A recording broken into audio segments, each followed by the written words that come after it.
Why? Are you good, Eric? I think that you're Mr. Rulebook and you know what. Yep. I do know why, but hey, There's something with. sometimes you just have to walk outside, hold your Pelican up in a lightning storm and say, so be it. So we get an apple and a pen. Oh, It just makes her job easier. where is she? I'll She's send not it in to here. deputy shop. This is just for advertising. Yeah. I'll send it to deputy shop too, but basically just. Hey, now some of you said you did. You had, y'all had both dogs. Some of you- Yeah. Somebody said, well, Eric, how long do you? Everything good? That's all. No, I think it's good. And he's growing like weeds already. And I don't know what they were concerned about. I drove out and I just got out. Is everything okay? Hey, can I So go? I know. Where was this? At At Tech. Yeah. Doing what he- He's gangly. Yeah, that's awesome. Filled into his feet. That's awesome, Tom. Thank you. Appreciate it.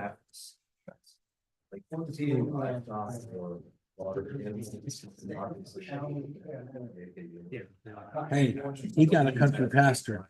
I think you and me are gonna get solar panels. No, you got a different one. What they say. Oh, let's see what I got. Oh, nice. Lake. That's the river. That's the one, similar to the one I got. He's happy. That's all it is. That's cool. That's our path to get here.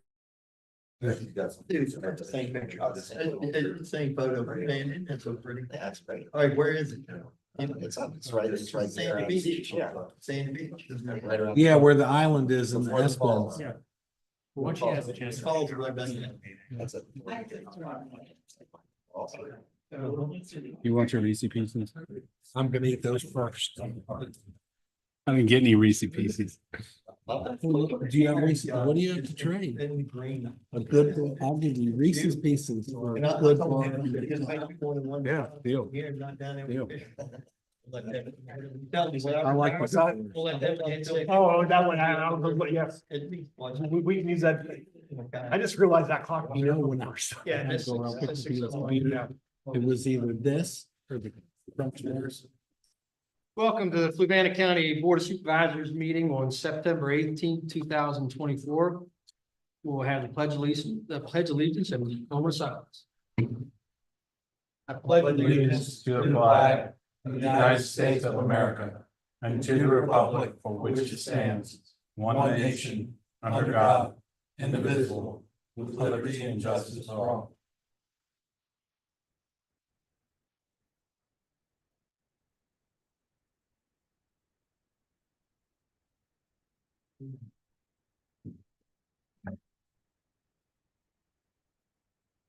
Do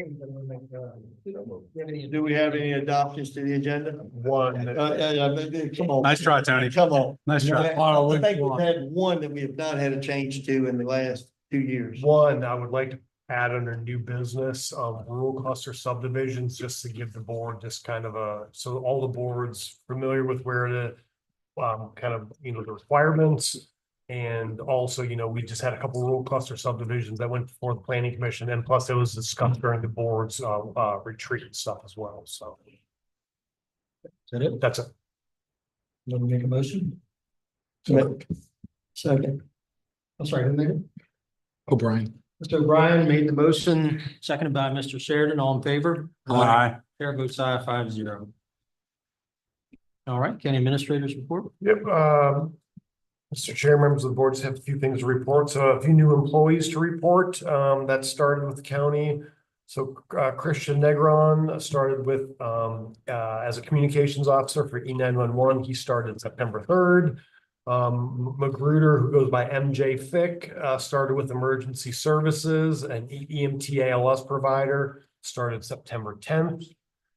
Andrew Vaughn, also with Emergency Services Department, and EMT BLS started September 10th. Nawal Ramani started with the Department of Emergency Services as an EMT BLS, started September 10th. And then Chris Leggett, also with Department of Emergency Services, as an EMT BLS, started September 10th. As a reminder, the Fluvanna Family Fall Festival will be held at Pleasant Grove Park Saturday, September 28th, from noon to 5 p.m. Free admission with a donation of a non-perishable food item or $2 cash and free for kids. And basically, this kind of stemmed from a group from the FLDP program. And really, it's and there's a couple county employees that were part of the group. And really, this is kind of meant to be almost we'll call it a small old farm day almost, as a one-day event. So again, crafts, food and beer garden, music, so history and agricultural events too. So hope to see people come out for that event. And then just some upcoming meetings. October 2nd, we have a 5 p.m. regular meeting here. October 16th, we have a 6 p.m. regular meeting in the courthouse. And then November 6th, we have a 5 p.m. regular meeting, and that'd be in the courthouse, and I'd be happy to answer any questions. Yeah, I have one question. You had 4 new BLS providers. Yep. And it seems like on a quite regular basis, we have new BLS providers. What's the turnover rate in that department? That's a good question, and I could try and pull that information for you. I know I've talked to the chair. We were going to do, I was looking at potentially the first meeting in November, kind of doing a state of EMS and EMS for the county, and kind of, where we've been. We've had the department up and running for a year now. I don't think a lot of it is necessarily people leaving. Sometimes it's maybe people that are not meeting the standards. If we have new rehires. Now, it doesn't mean that there's some that aren't leaving, but I don't have the specific statistics, but I can get that for you. But that all forms part of it. So if there's turnover, you got to ask yourself if you have problems. If you are having to weed out bad apples, you need to ask yourself, is our recruitment process as robust as it should be? Yeah. We really need to minimize that. And also the amount of vacant positions we have, are we making headway on that? On some of them we are, yeah. And some of them it's just we're not getting any applicants for some of the positions. It's amazing how, and let me say this, some of the positions that we are getting applicants for, like being remotely qualified is not even, it's not even there. We talk about it all the time. It is such a strange labor market right now. I mean, I think of way back when we used to get for certain positions just 30, 40 applicants. And now granted, they're all not, necessarily qualified, but you'd at least get probably 5 that look good on paper out of that batch, 5, maybe 10. And we're not even seeing remotely close to that nowadays. Could some of that be in part due to the low unemployment rate? So the amount of people looking is lower. And then we need to ask ourselves, how do we stack up against neighboring localities and other people that are looking for these same types? And maybe we need to make an adjustment. Yeah, I will tell you what, if you go to for instance, if you go to Vaco's site, or you go to I'll just use another one like VGFOA, and you look at open jobs that are out there, there are a lot of open jobs, more than you used to see previously. So it's just, I think it's the environment that we're in. Okay. So I had a similar question because I noticed it seems like each board meeting almost we're having at least one. Good, we're getting them filled. Yeah. I'll also mention that Fork Union Festival Saturday I went to, and really a nice event, and I saw Mike Sheridan there, and can be a great base for building the future. I think it's going to grow. Yeah, it was a very good event. Appreciate the FLRD for organizing that again for the second year. I know they had a good working relationship. It moved down to the Academy field this year where Pegasus Lands is where they had it. So there was a lot more space, more spread out, and just a great event, great weather again. So thanks to all those who were involved with that. And I don't know how I missed you guys there, but I was trying to talk to Jamie for about 20 minutes. Danny talked for over 20 minutes. Man, he didn't talk very much. You and Danny talked. You and Danny had a long conversation. I couldn't. I figured y'all's minimum would be 15. All right, we will now open our first round of public comments. Anybody wishing to address the board, please come to the podium. State your name and address, and remember to keep your comments to 5 minutes on topic when directed to the board. Anybody wishing to address the board at this time? Seeing none, we'll close the first round of public comment. All right, we'll move on to presentations. Item A, Fluvanna County Public Schools Funding Appropriation Method.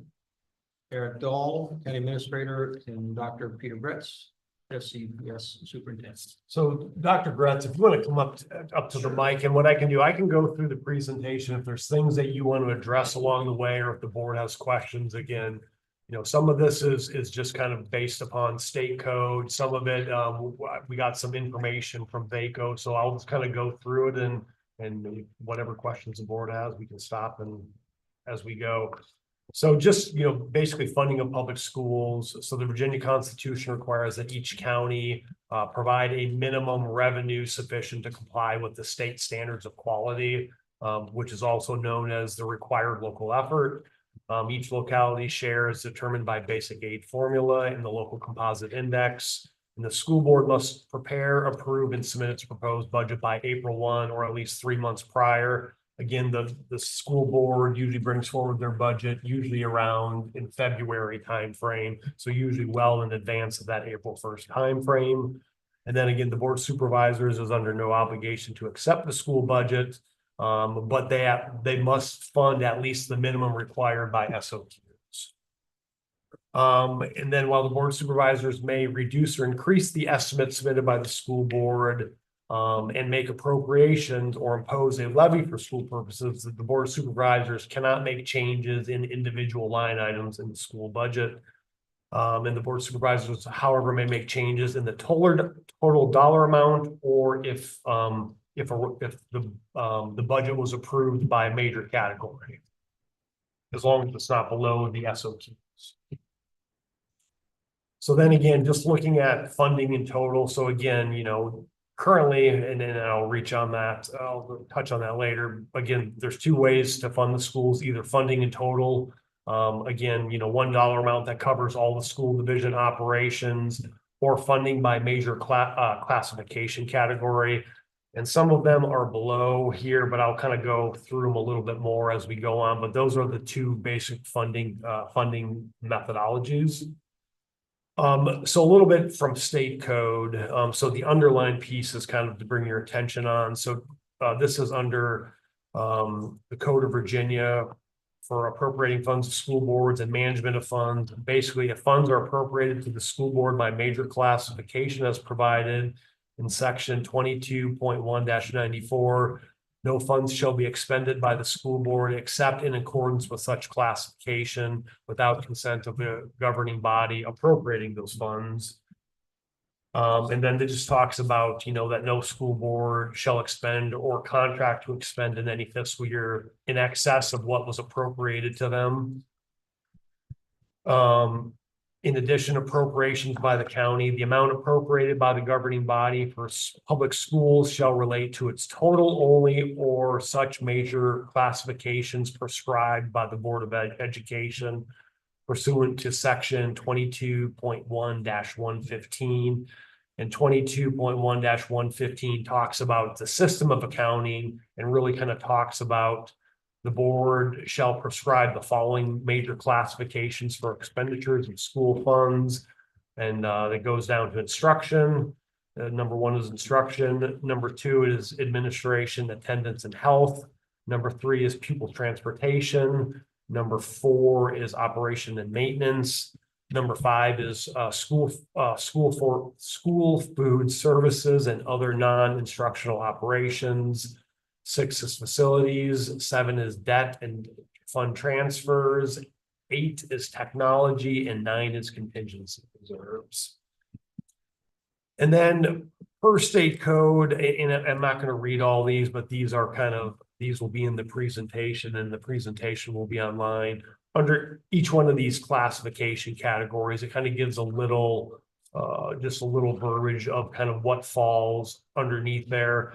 And, mostly from the title, I think it's mostly self-explanatory, for what falls under from, instruction, anything related to interactions between students, aides, classroom assistants, and teachers, with a focus on instruction, administration, attendance, and health, activities concerned with school board services, executive administration, information services, personnel services, pupil transportation, again, deals with transporting students, operation and maintenance, activities concerned with keeping the physical plant open, comfortable, safe for use, grounds and buildings.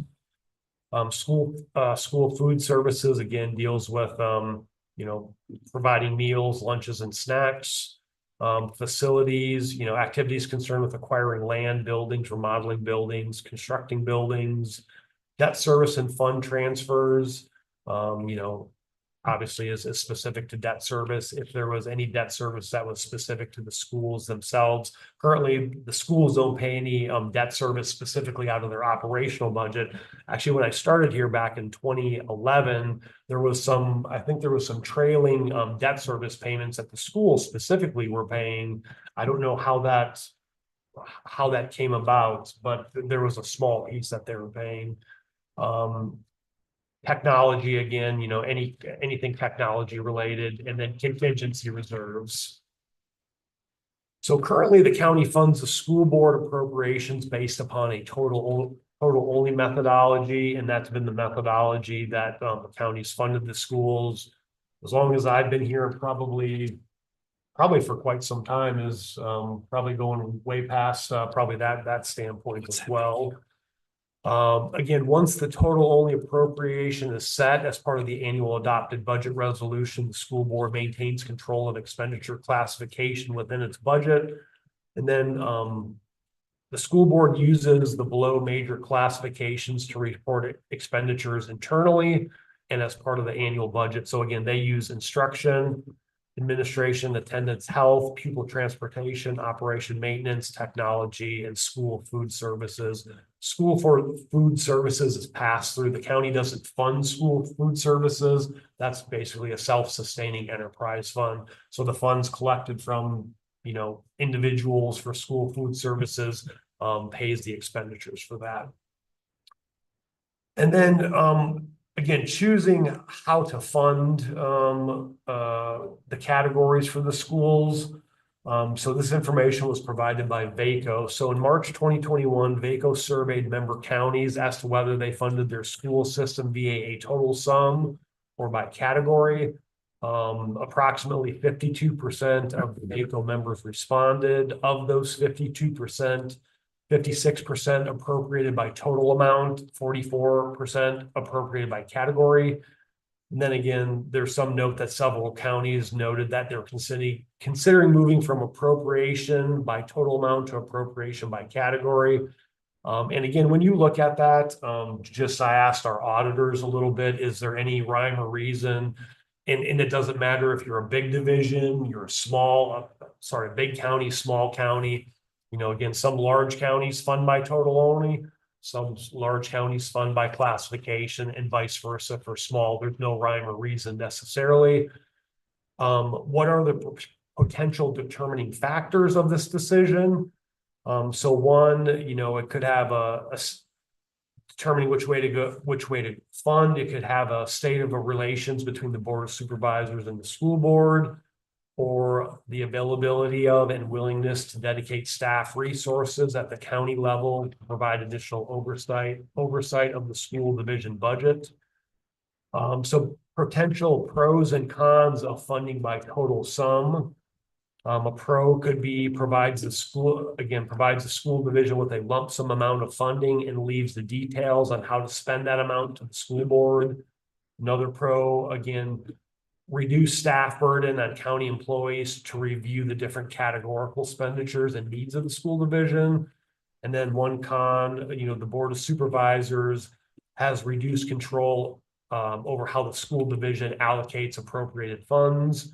and then some potential pros and cons of funding by category. A pro would be allows the Board of Supervisors to exert more control of the school division expenditures and prevent the school board from allocating resources away from certain categories that the county deems to be priorities. A con could be requires greater county staff involvement and oversight of the school budget process. And another con could be may contribute to degradation of Board of Supervisors, school board relations. So as a high level, that's kind of what we have, just kind of what's there from a state code level, how we do it now, just looking at, what's kind of the norm across Virginia localities. Again, you can't, as you see, it's not heavy going one direction or the other. It's kind of split in the middle. I think from Dr. Gretz's standpoint, there would certainly, as we fund right now, we fund from a total only standpoint. And so from that, a little bit, it would require a little more planning ahead if there's any type of, appropriations or transfers or supplementals that are needed between the categories. And again, this discussion here, if the board remembers, this topic came up towards the end of budget season. And at the time, we didn't really want to, discuss, implementing something towards the end of the budget season. So the board asked to bring this back in September. We were looking at either between this meeting or the first meeting in October. And really, this is just, informational for the board, just kind of really understanding, what's allowable. And then, hearing from Dr. Gretz too, and kind of, how that would affect, what they do. So again, I'm happy to answer any questions from the board and Dr. Gretz is here. And again, the one thing I would say, if the board, if there's any inclination of the board to go from total only to maybe a major classification, there's two things that would need to be done. I think one, at some point prior to budget season or right at the beginning of budget season, if the board is deciding to change from total only, maybe there's a discussion with the school board, but I think maybe a formal vote of the board to kind of indicate their willingness to go that direction. And certainly from a formal standpoint, once the budget is adopted, again, when the board approves the budget resolution, it's approved from a lump sum amount for the schools. And so if we went from a total only to a major classification, that resolution would include a breakdown of whatever key classification amounts that were in the school's budget. So I think that's just kind of the groundwork for why this is coming up again. It's just kind of a rehash that the board wanted to bring back and, well in advance of budget time. So happy to answer any questions for the board, and then Dr. Grutz is available as well. Question? Did you have anything you wanted to throw on top of what Eric presented there? Or? Well, first of all, thanks for inviting me to be a part of it. I have a lot of things I can say about this. I would say there's probably two categories maybe that we would look at. One would be like, how do people feel about it? You're asking me how I feel about it. The other is just functionally, how does it work, regardless of how anybody feels about it. The only thing I would say is, from a functional standpoint, I don't think this would really change the way we do business. It certainly wouldn't change the way I make decisions about the budget. It wouldn't change. It would do very little. It would impact my job very little. I think it would probably have even less impact on school board. The change would be that there would be some added administrative work to about 4 folks in the finance office. And the county's finance office. Well, certainly, I'm just Yeah, speaking from yeah, the about school both sides, standpoint, yes. I think this is the first time I'm seeing this necessarily, but this list of pros and cons, I think, is good. I might not state some of those things that way, but the only difference from my point of view is it really doesn't change any of the accounting of any of the funds. Everything that's being accounted for now would still be accounted for in the same exact way. There's no expenditures, revenues, nothing that would be suddenly brought to light that isn't now brought to light through our monthly reports to you and what's in our board packet. So there's nothing new there from an accounting perspective. And there's no impact on the bottom line. I mean, the end result is the end result still. What changes is the route. There's a little bit quicker route maybe for the schools to do this. I think that the emphasis would be it gives the Board of Supervisors some control that right now you don't have. If we want to make a categorical transfer, we don't have to ask permission for that. You see it, you know about it, it's reported to you. We don't have to ask permission. So the question I would ask is that something you feel the need to have control over? I think we do maybe 2 of these a year. That was gonna be my next question, if you could maybe describe the last 4 or 5 categorical transfers, why they were done and what the amounts were. So I know I'm putting you on the spot. no, it's okay. Yeah, I can't give you numbers, but typically for us, because we don't do a lot of these. And I think I'd have a different disposition towards this if we did. That's one of the reasons I'm saying I don't think it changes that much because we aren't doing a lot of these. At the beginning of the year, so we're getting ready to build a budget. We build a budget based on how many field trips we think we're going to take next year.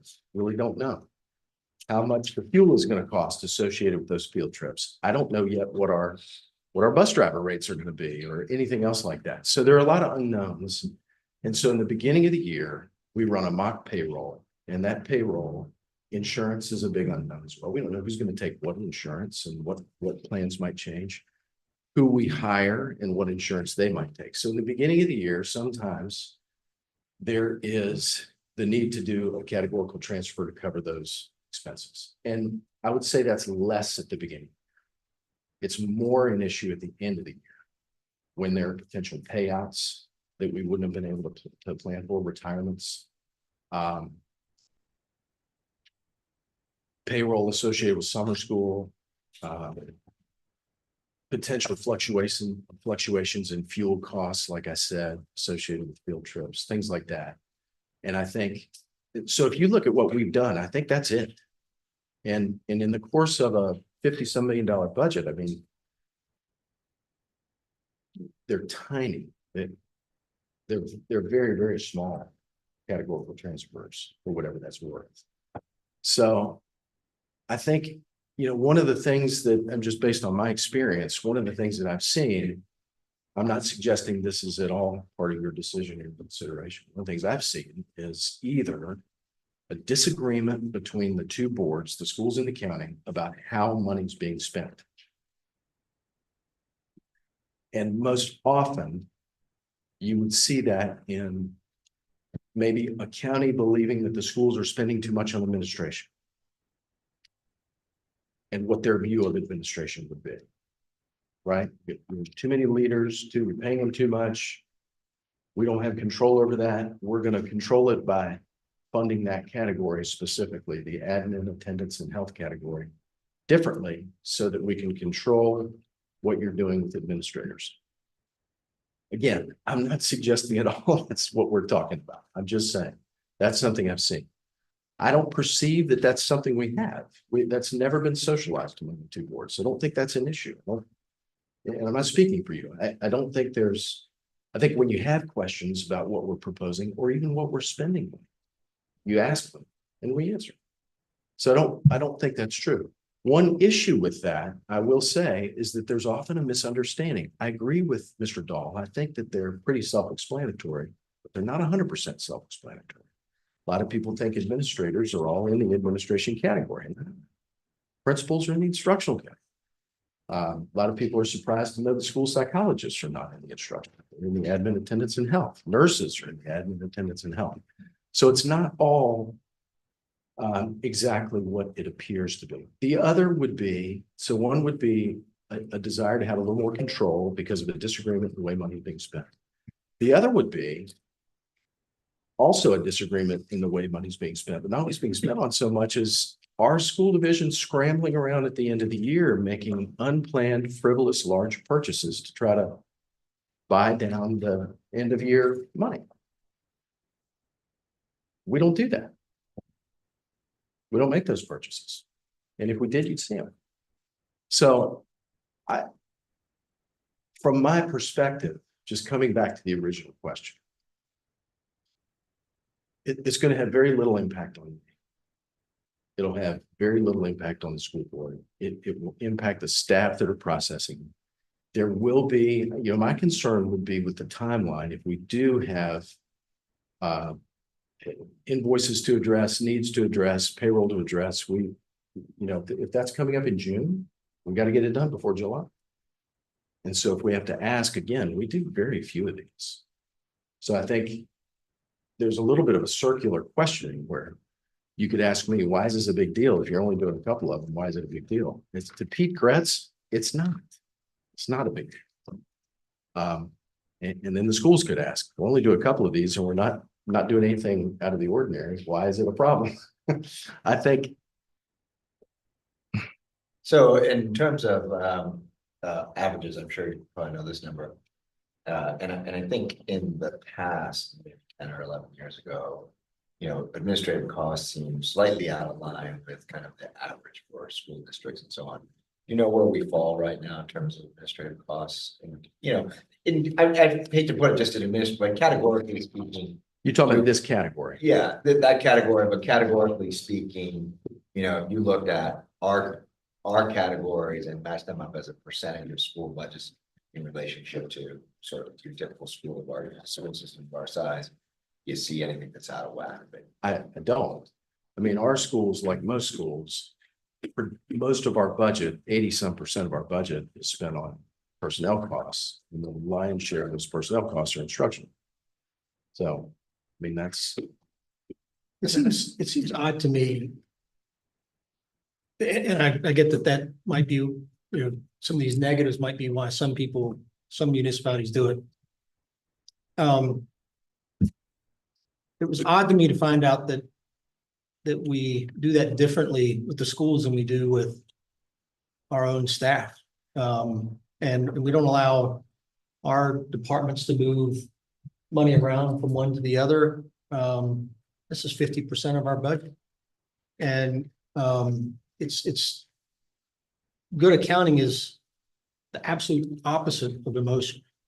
And so whether it's over issues or not, every public company out there, publicly traded company that would have 50% of their spend, that they don't have this, that they have one level of control and scrutiny over 50% of their spend that they don't have over the other 50%.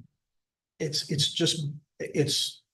so black and white to me that it's hard to even have the conversation over whether disagreement or concern is a part of it. I don't disagree nor have concern with all different departments in Fluvanna County that are under Mr. Dahl.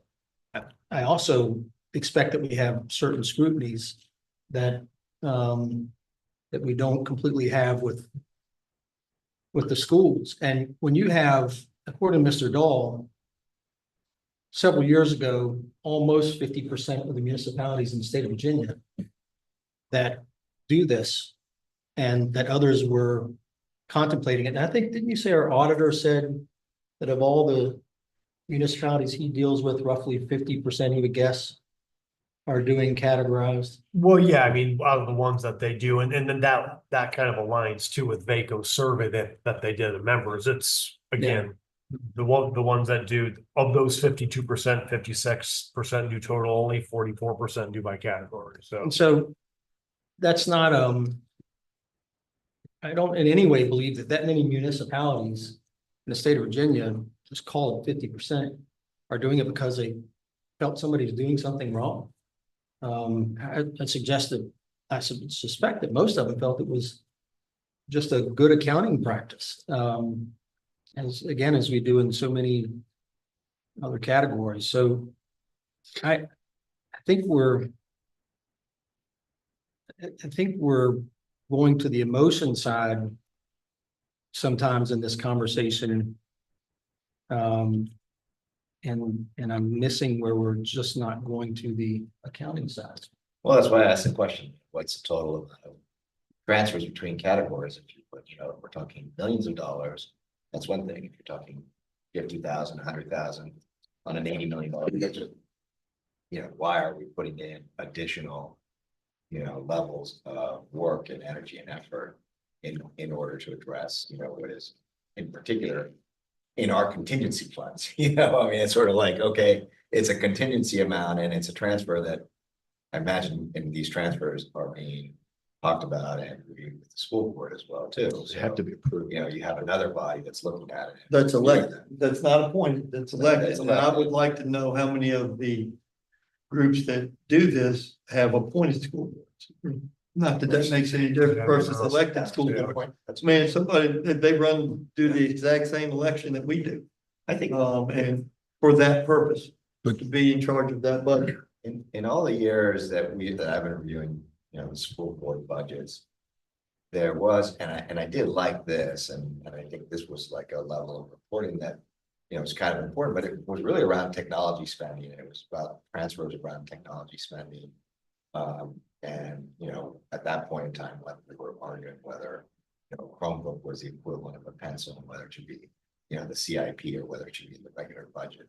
So there were some numbers that were kind of moved around from that standpoint. And I think Mr. Dahl's predecessor, Mr. Nichols, I kind of created a chart showing, how the categorical spending had changed over the year. So, in my opinion, if you say, well, a well-oiled machine, on average, we're spending X million dollars on, construction, X million dollars on transportation, X million dollars on this. And you wouldn't expect to see a major shift in any of those categories at that point in time. I think when he ran that report, this was years ago, the shift was primarily, correct me if I'm wrong, around technology. But that was also when Technology spend didn't was exist. really increasing inside the county too. So, You went from non-existent to yeah, basically, everyday function. Yeah. But what would be different about those items? And meaning you're saying that with the school, and maybe some of the movement around is marginal. Isn't that true with our directors too, and our different departments? Under the Here's county, so one- why do we have a different level of service? Here would be the one question I'd have about that, keep going back to businesses, we have to do the account. In your business, you have an elected group that's basically the same level you are, that's in charge of that. You don't. Well, I would just disagree on the same level, because one group asks for the funding from the other. And the group that they ask for the funding from is the one that tells all the shareholders, the taxpayers, here's what we're gonna take out of your paycheck. So we have accountability to the taxpayers that the school board doesn't, I guess we go to the northern way and let them do their own taxing. but we're not there. So I'm since we're not there. not trying to be smart enough when I say that, But because. that's not, I think so since we're not there, yeah. But they, then they run- I'm accountable to the taxpayer, and if the taxpayer says, hey, what about that the county, that the school said they're gonna. They came to you and said they're gonna spend X amount of money for so-and-so. And it seems they didn't spend that for it. Chris, why did that happen? I said, I don't know, you're gonna have to ask the schools. They Yeah, said, no, but wait a minute, Chris, you're the one that decided you appropriate that funding out of my paycheck. Here's the thing that I would say is, in fact, we're talking about, a few $100,000.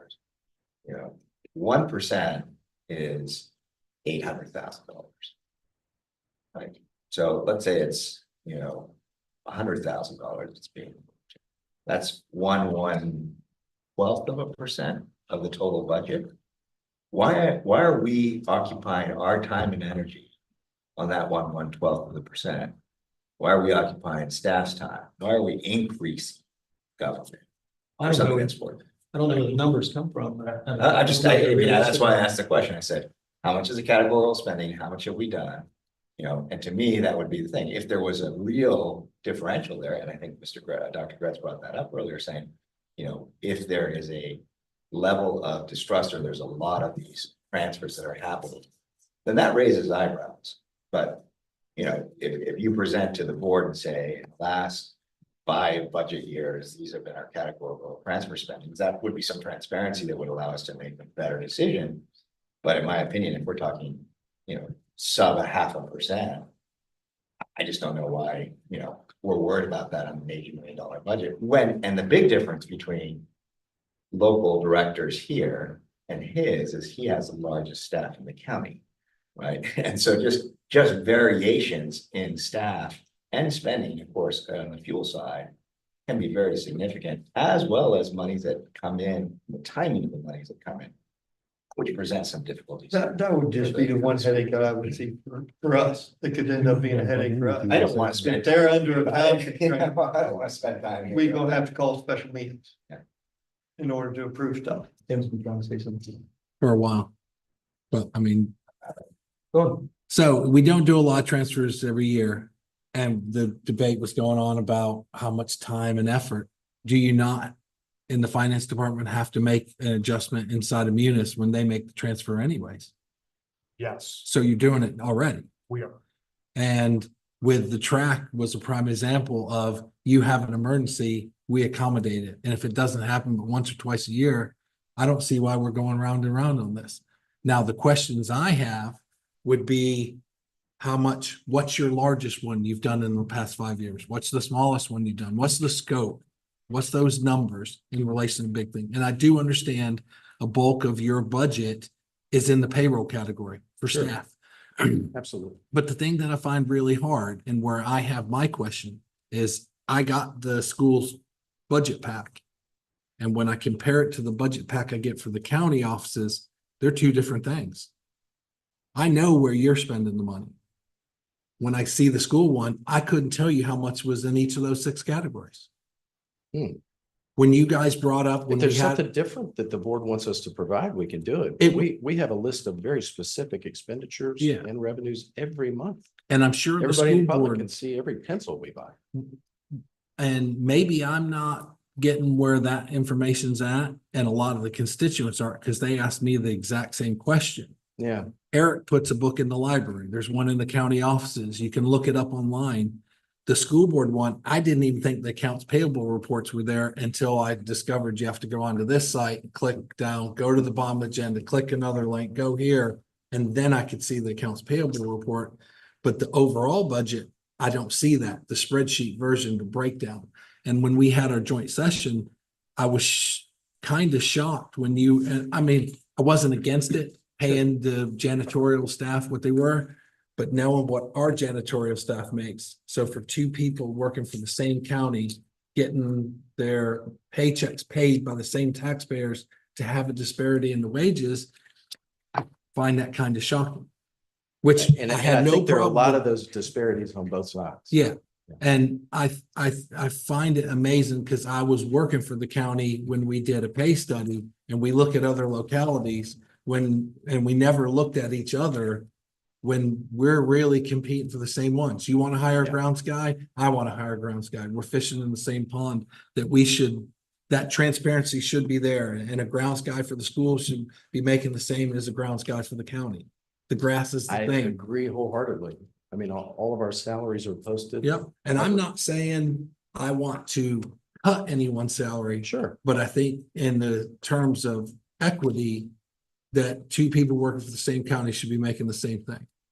And many would argue that their insurance costs should be the same. Yep, But how are you gonna Not control that? near. you that. Right, can't. I mean, I'm just But- saying like, okay, great, so But- you just, all you can do is say $50 million goes to personnel. But by same token, if we're paying for janitorial staff more than they are, then the question's asked to the school board, and I'd reach out to James Kelly and say, hey, maybe you guys should pay your people a little bit more. A totally different question. What Yeah. I'm saying is that's different than, whether or not the board of supervisors creates another layer of attention in, an $80 million budget where maybe we're talking about 1/10% or 1/12%.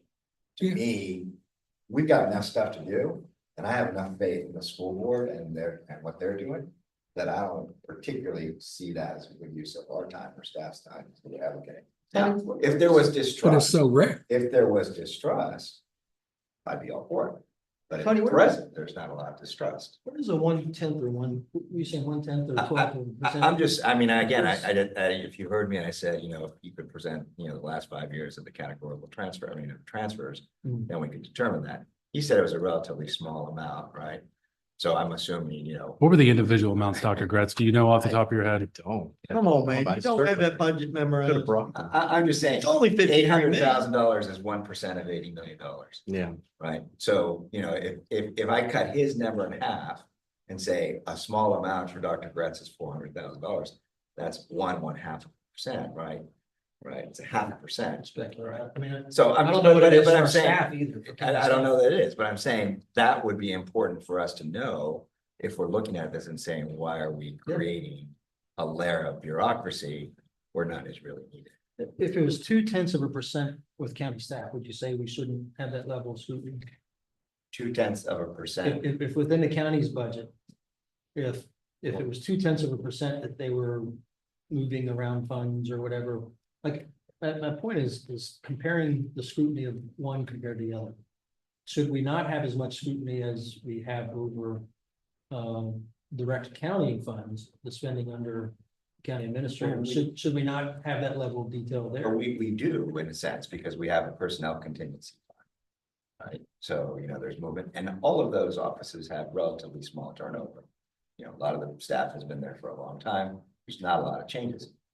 There's not maybe, having to determine, well, gee, all of a sudden we had 150 kids more sign up and we gotta, go ahead and find another 20 teachers for this, so the variation and the impact is pretty significantly different in terms of how that plays out. So, That's just my, my opinion on this, so. Dr. Gretz, where would a citizen or a board of supervisors member go to look to see these transfers on your website Go to the board packet. inside the board? It's in the packet? consent agenda. Everyone. I mean, I'm guessing it's the same as what we get when we get board packet. Right? Yeah, I mean, for them, I think you have your budget report in there. Yeah, I mean, so I mean, you could probably go in there and you could see. I mean, I know for us. Invoices, expenditures, Yeah, I mean, revenues, I know for us, we know, from the schools, claims. we know what they started off at the year from the categorical amount and then what each year it ends at. And so, I mean, have there been transfers? Yeah, but I can't even remotely call again, since I haven't been in the exact weeds of the finance. It hasn't been one as eye-catching where No. $1 million has gone from one spot to another spot. No. I think the big thing, and this would make it easier, you could sway me by providing the same level of detail up front that Eric does. Because if I can defend it to the constituents, you would not believe the number of times people say to me, I have no problem paying more in taxes. You just need to know where it's going. Mhm. And they can see part of it, but they can't see the other part, or they don't know how to get through the same problem I have. And it's like where we were discussing the census survey to find out what we're going to have as an intake problem going forward. And we had a big debate. It must have been 15 minutes. We were talking, is it you guys or is it us?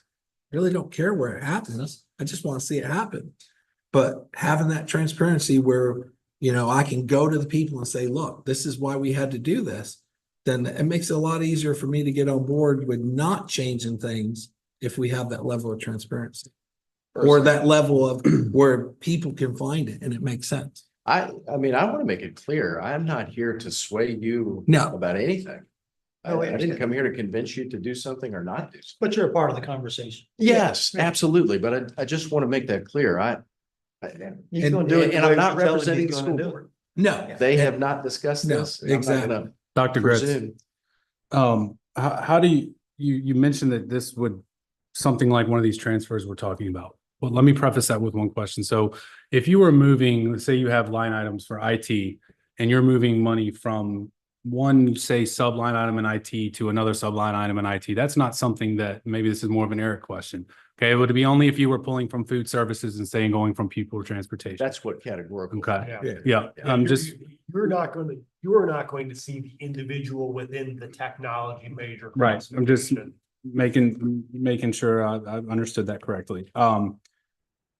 So these categorical transfers, so they're on the consent agenda. It sounds like, correct? Yeah, For the they are. school board. Mr. Whitmer's just pulling it Okay. up, and on the How consent agenda has all the reports on there from the It's all school. review and approval of monthly claims. Yeah. And all the spreadsheets are on there. How do you determine what's sort of put forth as its own individual discussion item on an agenda versus what's in the consent agenda that I'll admittedly, I don't listen to every school board meeting. I do listen to a few, but I know ours mostly. I mean, there might be once every couple meetings where someone might pull an item, and we might have discussion on that. But if there's 10 items and we do have a discussion on one, it might just be one.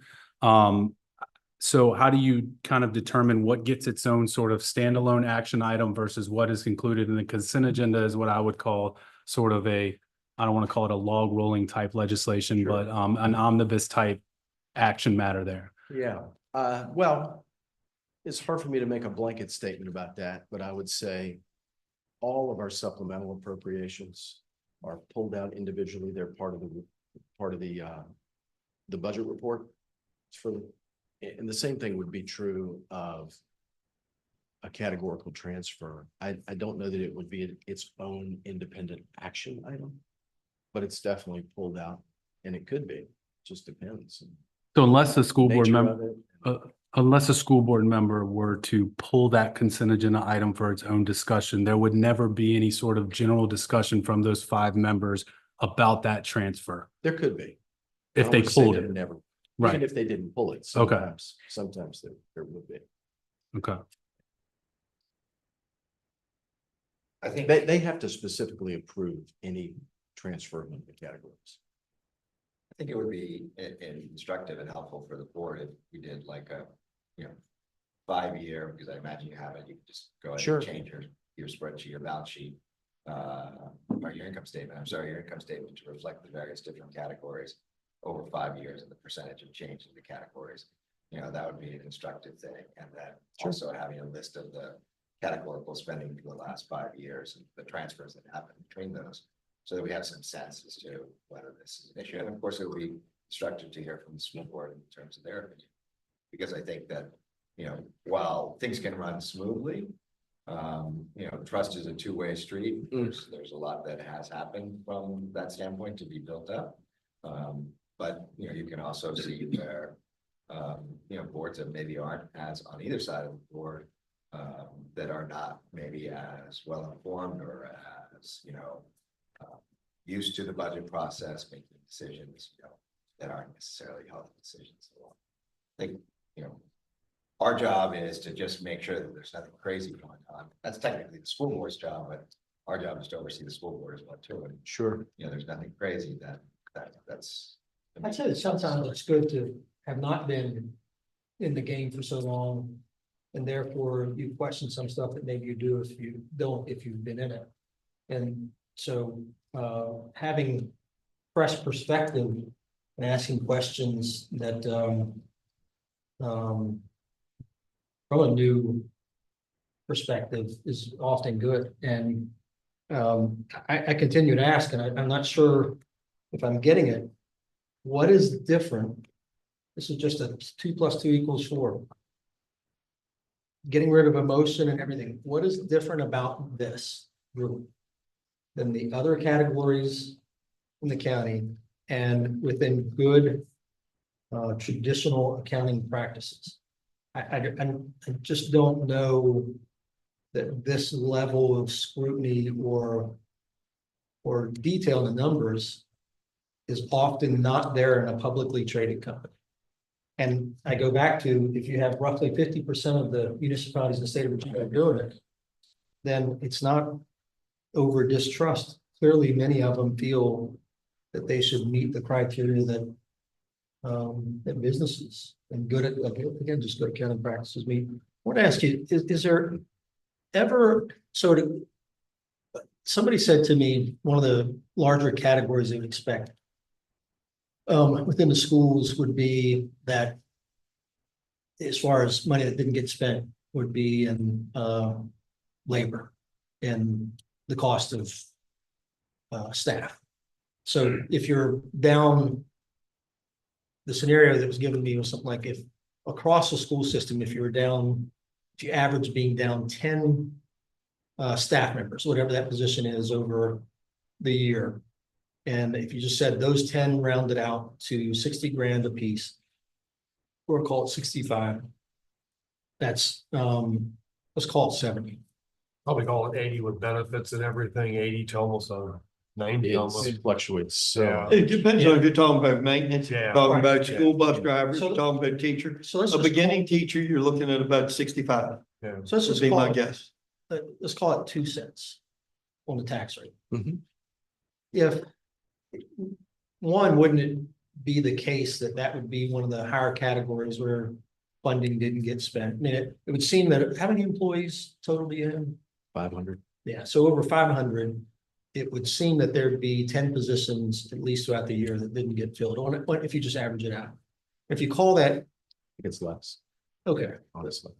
but Go it's the principle. Sure. So, and if you, I mean, that's hundreds of thousands of dollars, no matter how much, it's a little less or whatever. And is there ever times when that money is moved from that category to a different category?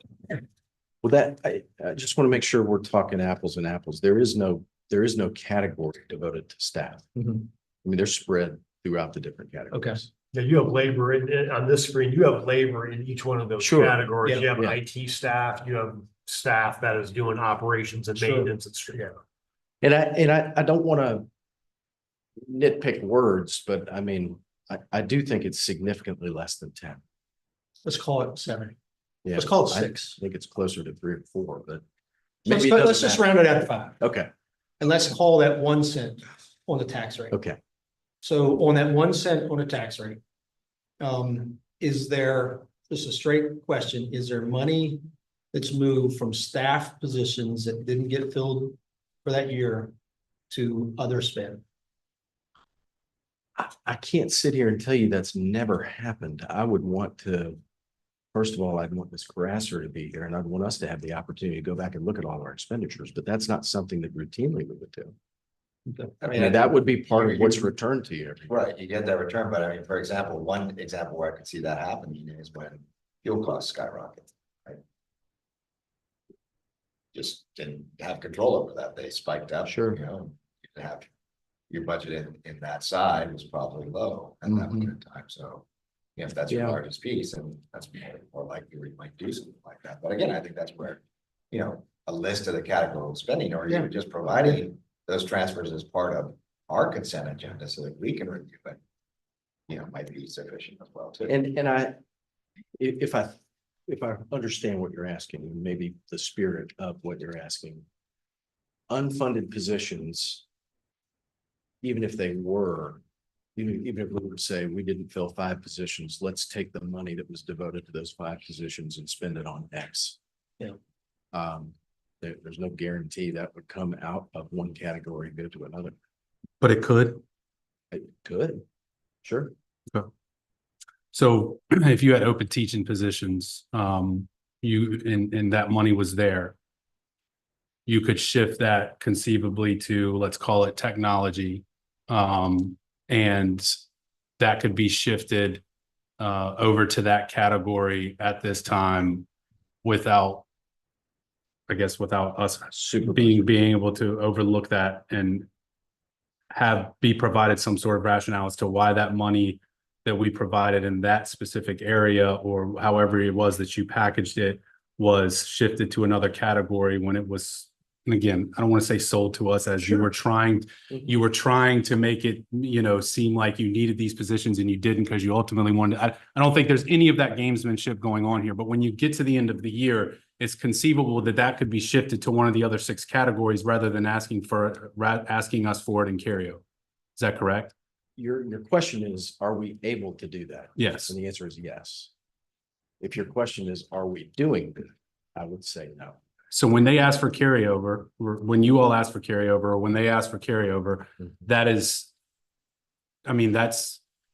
is that not being shifted now because it's not funded based on the 6 categories? It's just basically a lump sum and then they set their own categories and their own line items. I'm trying to kind of better understand that because Who's that? Who do you mean by that? The schools, I apologize. I'm looking at Eric saying they will look at you and say you all, because it's, I'm not really sure who to ask this question to. We Um, spend the money in the categories. We budget based on those categories. We report based on those categories, and not because they always make the most sense, but because the state gives them to us. Okay. We have to. And quite frankly, a lot of times, a lot of the, and I'll say this, a lot of the carryover for the schools has generally been for one-time expenditures. It wouldn't necessarily go from, we had leftover personnel costs in this budget year, and we're gonna put it into personnel costs next year. It's normally a one-time thing, so it's not School it's not a buses, reoccurring expenditure. school buses is one of the Yeah, big things that correct. usually always. Yeah, I mean, I'm thinking, if you talk about positions, I'm thinking of just in my tenure here.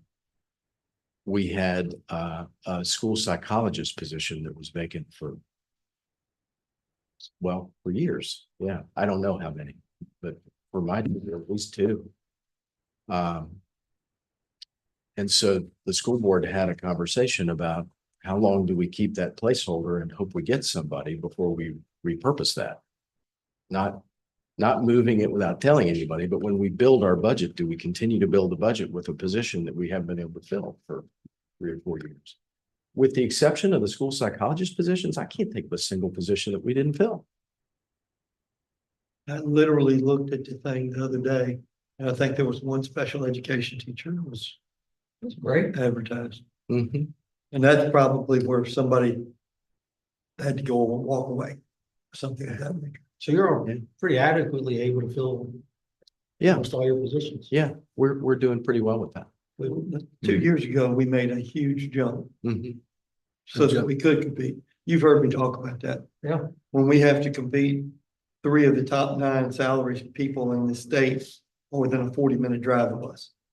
Charlottesville, Albemarle, and Henrico.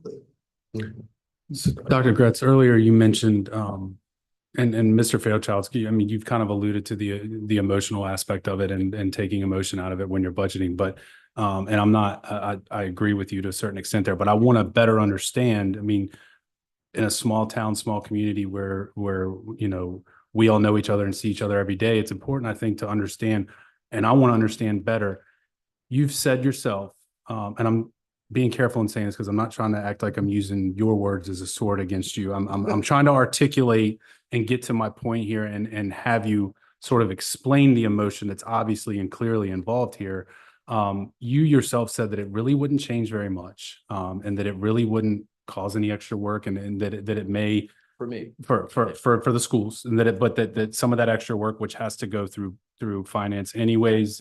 I mean, I think from an extra work standpoint, and then let me say this, it's not like it's catastrophic. I mean, I think you're talking about if they have budget transfers, you know, there's an agenda item that has to come before the board. So it's extra agenda items is Mhm. probably the bulk It of would it. be and- similar to what we do with the Yeah, CRM. yeah. So, and you said it would have very minimal impact, and that maybe once or twice we may have to approve something here for us that may add an agenda item or two a year.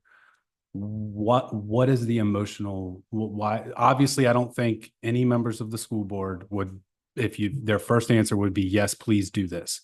And that obviously, you know, I think it's pretty clear where some of the folks on this board stand on where we should potentially go with this, or where maybe we should go with this. I'm trying to understand if it is seemingly, and I don't want to put words back in his mouth from budget season, but I remember Dr. Kelly sort of articulating almost what you said, of it not being this sort of huge, what's the emotional piece? Why would there be an emotional response to us doing this, if it is been described as sort of this minimal sort of change? Yeah, that's a great question. I do want to clarify, I'm saying it would have very little impact on me. Okay. So I don't know that I would agree that it's emotional. It can be. And please don't think I'm being adversarial about this, but in my experience, I would believe and double down on the statement that I believe probably almost every one of those 50% at least began with distrust or a need to control. And that has been my experience, having worked for boards that do both. That's been my experience working for a board in Middlesex, a board where I went and they did categorical funding. And there was very little trust between the boards. It was, I don't mind saying, a catastrophe. And right before I left, they came to me. I didn't ask. They came to me and they wanted to move away from it because they were kind of tired of getting in the weeds of that. I did a simple Google search. I'm not going to read it to you, but I'm just curious. If you just do your own research, the people who have just done this, Lexington, Fredericksburg, Spotsylvania, the people who are talking about this, you read the quotes from the supervisors and they say it is because of either distrust or a desire to control or a need to make sure the schools are doing what they said they're going to do. I believe that that is at the heart of every one of these decisions. And it definitely is at the heart of every one of them that I've ever been a part of. I am not saying that is why you're doing it. Not. I think the emotional part of it is because, and I'll use a quick analogy. If my son comes to me and he wants to go to the movies with his girlfriend, and I give him a certain amount of money and I say, okay, what do the tickets cost? How much do you need for food? What are the tickets? How about gas?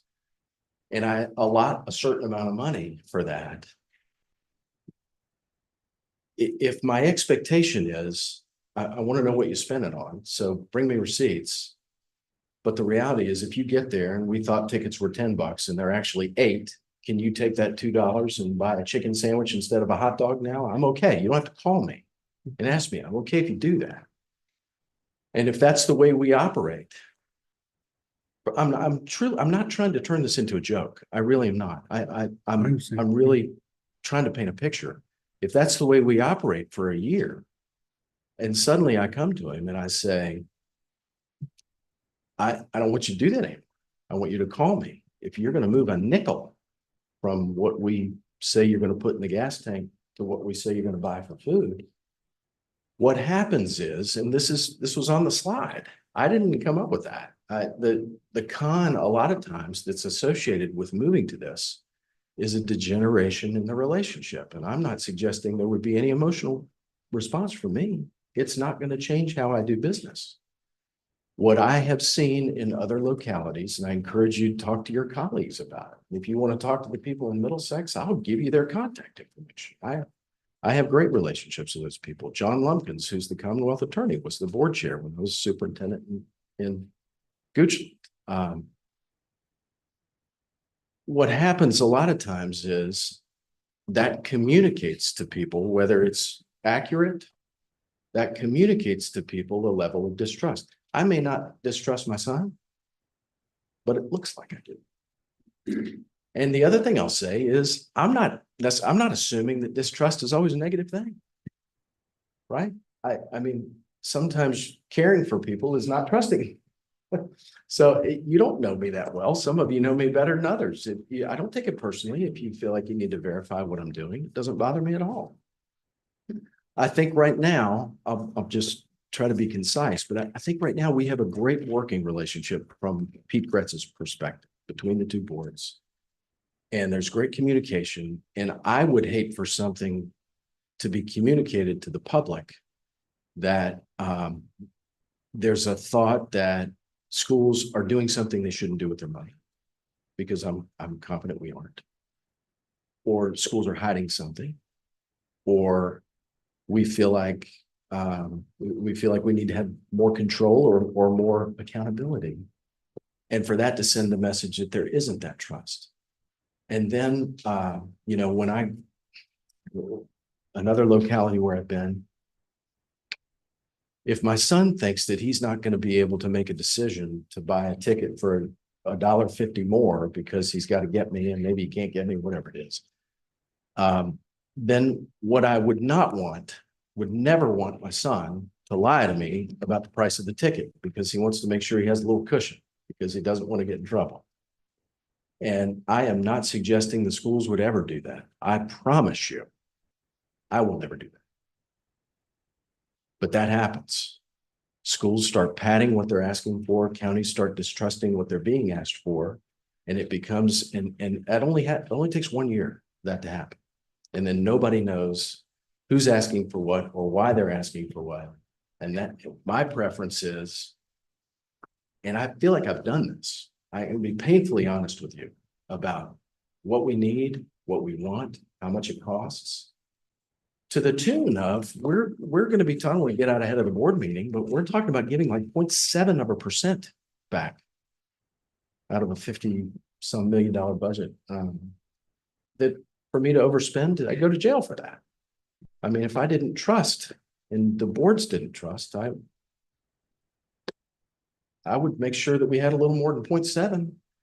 Can I ask you, Yes, if you, the CEO of a publicly traded company, that's how you work with your son in the evening, would you work with as CEO with the finances of the company the same when you go to work the next day? I gotta be honest with you. I have no frame of reference for that. I'm pretty sure. Wouldn't you assume that Just you a- would not, that there's not as much trust factor in managing the funds of a publicly traded company as there Well- are with your son when he goes out to the movies? And again, I don't even want to pretend. I don't understand or know that world at all. The analogy, and it's a rough analogy, but everything my son in that case would be spending, I'm getting a report of that. I'm hearing about it. If he makes a categorical transfer from tickets to food or gas to food, whatever it is, I'm hearing about it. He's not asking me, or he doesn't. So I might feel like I need to move because I want to prevent something from happening. I think what you're getting at, and this might provide sort of a better analogy, I guess, former educator to educator. You and I have had a lot of good conversations I think what you're trying to articulate, Chris, is that maybe the better analogy for you to put your shoes in would be you would, in that analogy of, and again, I think it's a great analogy. I don't think any of us are making light of this situation, but it's the analogy we've got. It's the analogy that's on the table. You give your son $20 to go to the movies. That's Pete Gretz's money. That's Dr. Gretz's money, right? We're not giving them Mike Goad's money or Chris Fairchild's money. I think that's what Mr. Fairchild, I think, is trying to articulate here. So I guess the best analogy would be if you had money that you were pulling from some sort of trust that maybe your family had set up for you or whatever, and you had to report back to your parents on the money that you spent. I guess the analogy being the taxpayers in this case, and you gave them $20, your son 20 of money of that your parents have given you. And then you have to report back to your parents on how the money was spent. And you can't necessarily tell them, well, I think he got a hot dog, but they were $1, had a $1 sale. So he may have used the other $2 to get a Slurpee. I think that's probably the difference here. And that maybe you're trying to articulate is not necessarily a COO of a company going in, but maybe in your analogy, it's your $20. It's not our $20 in our case. I think is that kind of what you're trying to get at, Chris? Yeah, thank you. And that's a great clarification. The only thing I would say is that in that case, I could say exactly what he's doing because I'm getting that information. Mhm. I'm just not getting asked. I think, And I think that's where my question comes from. You know, I'm in the same boat that a lot of the constituents come to me and they ask me and I go, I don't know, because I don't know where to look. And that doesn't mean that the information is not there. We just need to make it easier. And like I said previously, most people have no problem with funding the schools. Now, I got some pushback over the track issue. And even when you try explaining it to them, well, if we don't repair this subsurface, there's no warranty. You're throwing money away. Even then, they still don't understand. sure. But at least they could understand what it was we were doing. And this is all the points I was trying to make. Let's try to make it easier and clearer. And I know I've talked to Dr. Kelly on this. And when I talk to him, I get the information I need. But I just would like it to be available easily where people can easily find it. And I think that clears a lot of the problems up. Yeah, Because the people want the same thing that you want and the same thing I want. sure. The best possible schools. And that we're spending the money most efficiently so that our students get trained to the highest level possible with what we have available. I'm just gonna say one thing really quick, probably may not have one absolute thing to do with any other. But you talked about wants list at the end of the year. I have been there for a long time. 30 years ago, we used to get a wish list at the end of the year. We got X amount of dollars per teacher to spend. If you didn't spend it this year, you got to keep it to the next year. Now, there are no wish lists. The amount of money that we get per teacher has probably been cut in half.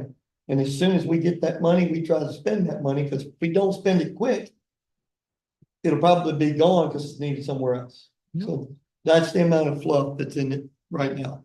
And I'm telling you that as an educator now, not as a board of supervisor. Right? I mean, we used to get $800 per teacher. Now it's, I think, $400 per teacher. And if we don't spend it by a certain date, like last year, we put in orders and we were told, sorry, we gotta spend it with this allotment for this thing. So it's gone. But like I said, there are no such things as wish lists. I can remember, and I had no idea what a wish list was before I got on this board. And now I understand it now, but that hadn't happened for 30 years, 25 years. Anyway, like I said, that's just You know, food for thought. regardless of the decision you make about categorical funding, I would want to make sure that if there are ways that we need to improve the way we're making information accessible. I don't know how to do that necessarily, but I would love to hear that regardless of whether. You said you put y'all's spending things in your packet. Mhm. Could they just forward it to us?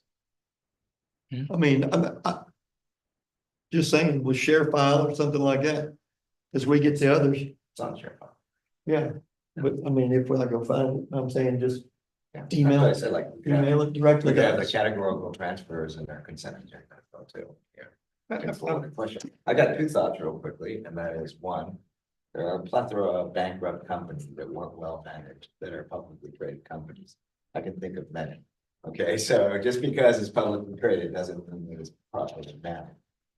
I wouldn't suggest that. Where's Miss Mel?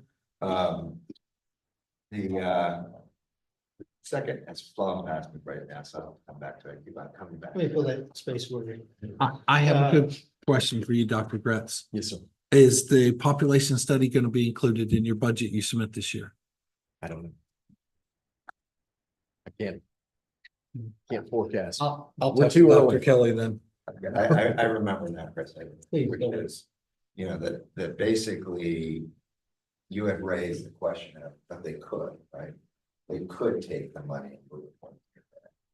So could a board of supervisors or decide, well, we think 85% of instruction is too much, and we're gonna cut it to 80%, and we're gonna move them over here. That is how. And that can happen, and that is where you can build a lot of distrust in between the two boards, right? Because essentially you're inserting yourself into a process where you're not spending, and last time I checked, I'm not going to every school board, nor are you guys, right? And you're not spending the time going to the school, you know, those other things. So you can create that level of distrust. Spend the time. Yeah, That would be Yes, sir. during budget season on a request. though. I mean, once the budget's passed and those hypothetically, if you were categorical and those were set, you couldn't go after it's passed and say, I think you're spending too much money here now and then shift it. Or, I mean, that would be in, Until we finalize the budget. We can change the budget anytime the five of us decide, or the Yeah, majority of us but decide. now you're deciding at which categories you can spend it. I'm You trying still to have the articulate state minimum. that There's a funding level you got to reach. I see what you were saying. We're right. It made it sound like you were saying at a drop dead of a moment, you could decide if you want to make this less. Yeah, budget season, right.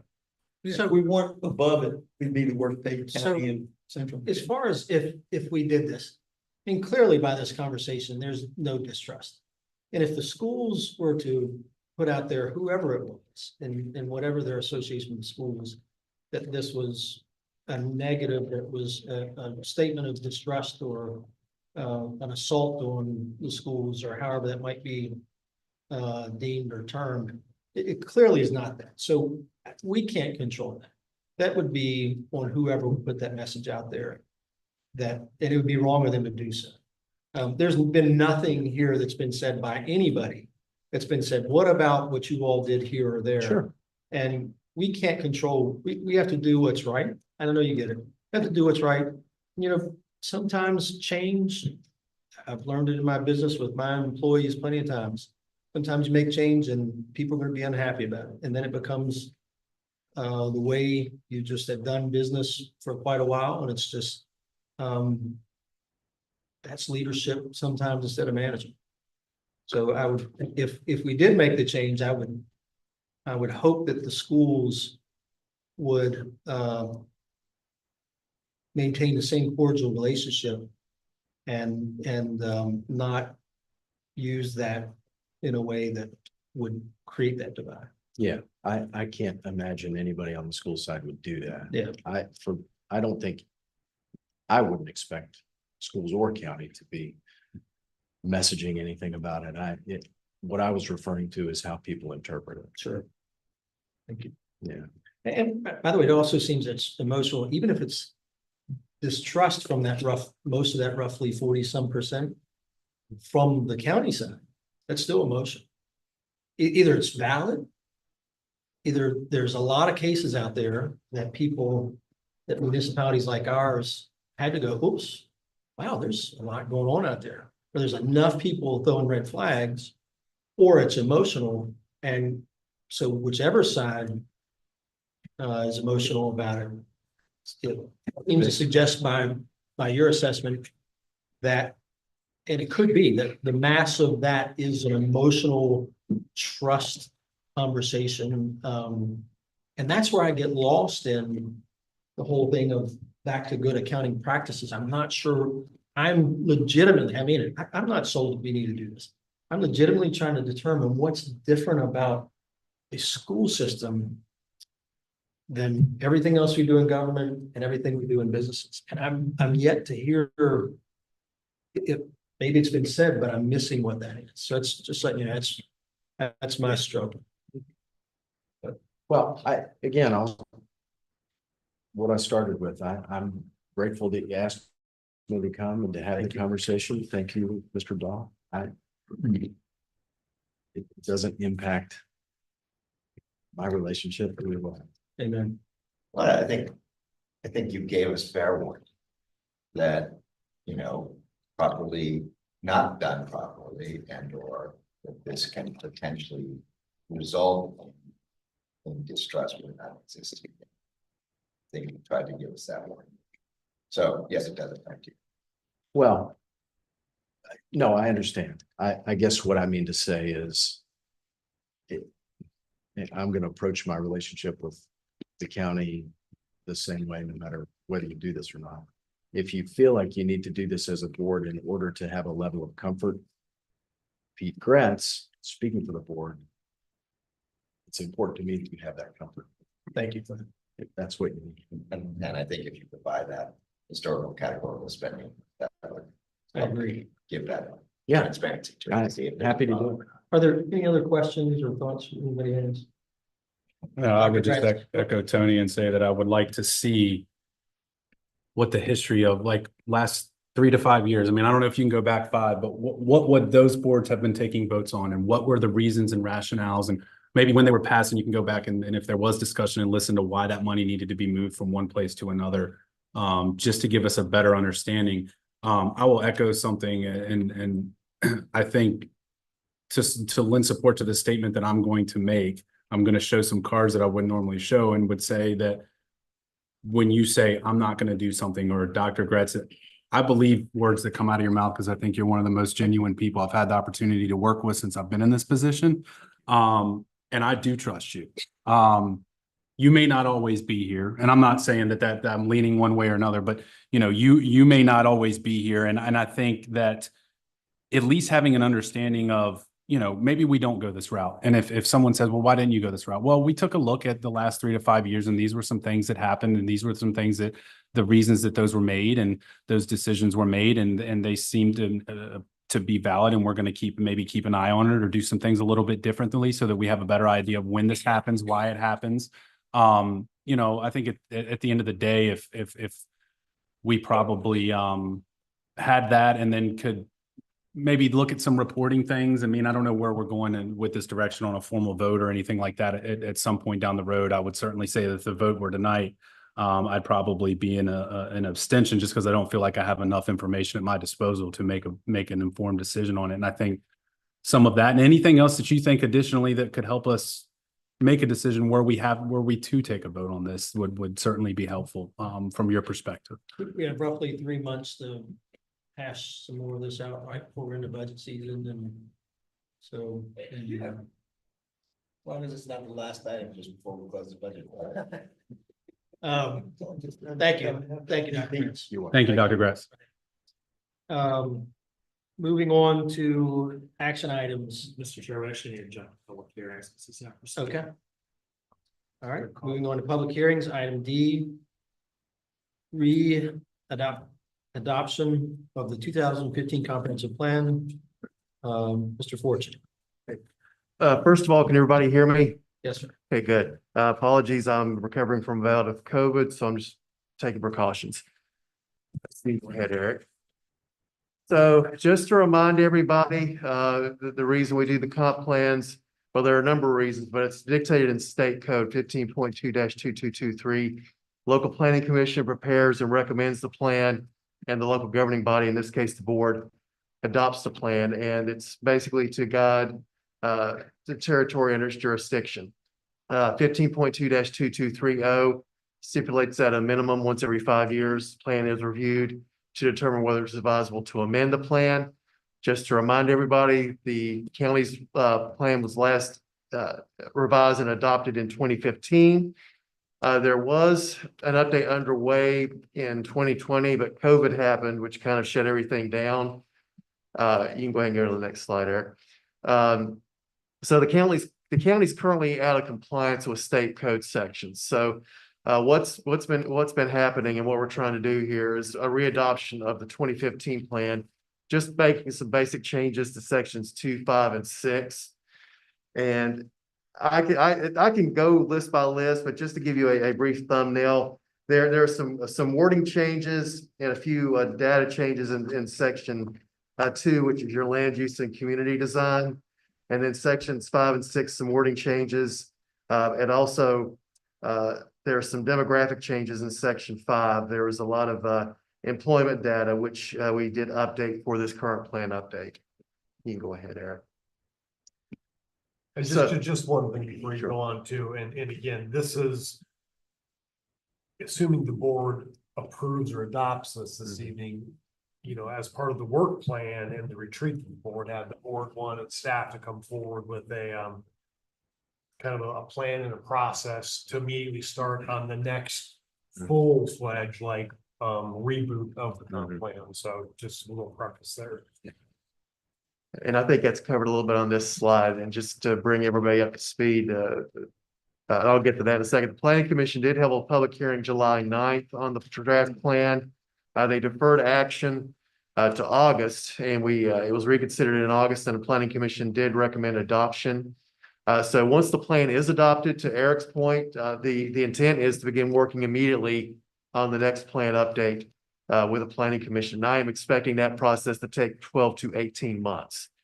And is really the next Planning Commission meeting after the plan is adopted, my intent is to go before the board and get that process kicked off.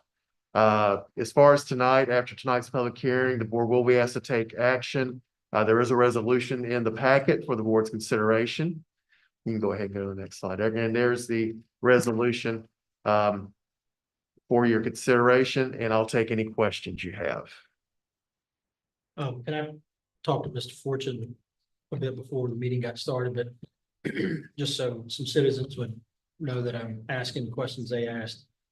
What I'm saying, I don't recall any opportunity being offered to the county residents to review and or comment on question the updates. And you did have some thoughts on that. Yeah, so basically for the public hearing and also for the August meeting, but especially the public hearing, the draft plan was made available for public viewing, and the public, of course, was given a chance to comment during the public hearing itself.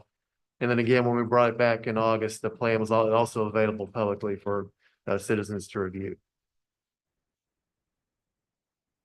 And the second question that I had, where's all the data on rural preservation that the special advisory group sent in, both the majority report and the minority report? Okay. So what he's referring to is there were two focus groups, historic preservation and rural preservation. They both issued reports, and there's also a minority report for each. not to sidestep the question, that work was all done before I came on board here. My understanding is that some of that was included in the plan update, but thank you, it's in the appendices. And have you seen them? That was the last question. Has a new planning director seen these items? I have looked at them. I mean, I haven't taken a seriously deep dive, but I have looked at both, I guess all four of those. Thank you. So for me, just for clarity, Mhm. we are readopting the 2015 plan Mhm. with minor modifications. And immediately following this, we will begin a new review cycle, which will take into effect. We'll set up committees or commissions to look at individual portions and involve citizens, staff. New meeting. Yes. all Yep. that stuff. Yeah, yes. Just to be clear, that question's come up multiple times to me. Yeah, and a lot of this was discussed at, obviously, we had a couple planning commission meetings and some of these same things were brought up there. The way I've kind of understood things and seen the direction on this, just to clarify, is that essentially this is to get us in compliance Mhm. and the real bread and butter of the work will come over the next. I mean, I think a lot of the reason we brought Mr. Fortune on board was because of his experience with comp plans and things like that. And we got certainly derailed by COVID and then some other things, a lot of changes on the planning commission and unexpected things on the planning commission. And so I think this is essentially a move just to get us in compliance. And for the record, the minority report is in the appendices here. So. Any thoughts and questions? Nope. We need to make sure I'm sorry. we need to make sure we're legal. Yeah. Mhm. Okay. We gotta have a public hearing for Gotta have a that. public hearing. The chair has to open it. Yep, I do. Thank you, Dr. Gretz. Thank you, Dr. Kretz. All right, all questions are already done from the board. We'll open the public hearing. Please keep your comments to 5 minutes on topic and directly to the board. If anybody would like to address the meeting.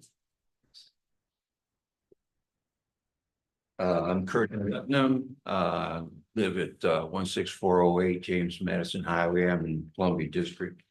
Members of the board, I do see the need to update the comprehensive plan. I'm not here to speak against that. I was around in 2015 and participated in the adoption of that plan. And there was a lot of committees and public comments and public participation. I was very pleased at the way it was done. The current update is just a Band-Aid that allows us to comply with the Virginia law, basically. And, you know, there are deficiencies in the plan and this update that need to be addressed in a planned and well-executed overview of the comp plan. There are multiple references to data from the 2010 census. These should be updated to include 2020 census data and basing decisions on that. The plan should allow for upgrades to public transportation and plan for participation in regional transit authority. That's my personal opinion. And there's a need for a street overlay for development in Zion Crossroads to include walkability and multi-unit housing. I see a need for pre-zoning that area to make sure that what goes in there goes in the right places. The plan should stress the need for affordable workforce housing, as well as low-income housing for seniors. It's a pity what some of the seniors are living in. They're trying to stay in their own home because that's all they can afford. And some of them aren't fit to be lived in. I do realize that we are under constraints to adopt the current update and that it should be adopted forthwith. And I'm very pleased to hear that the planning director intends to initiate the procedure to update immediately. Because that's my one concern, basically, was that we didn't wait 5 years to do it again. And this resets the clock. We could do that. I suggest the board also stipulate in a separate motion that the staff be required to devote the necessary time and resources to initiate an immediate complete review with community input to be completed within 2 years. I see a need to put a time limit on that so that it doesn't get kicked down the road. And that's basically the reason I'm here. But thank you for your attention. Thank you, sir. Anybody else wishing to speak? Seeing nobody else, we'll close the public hearing.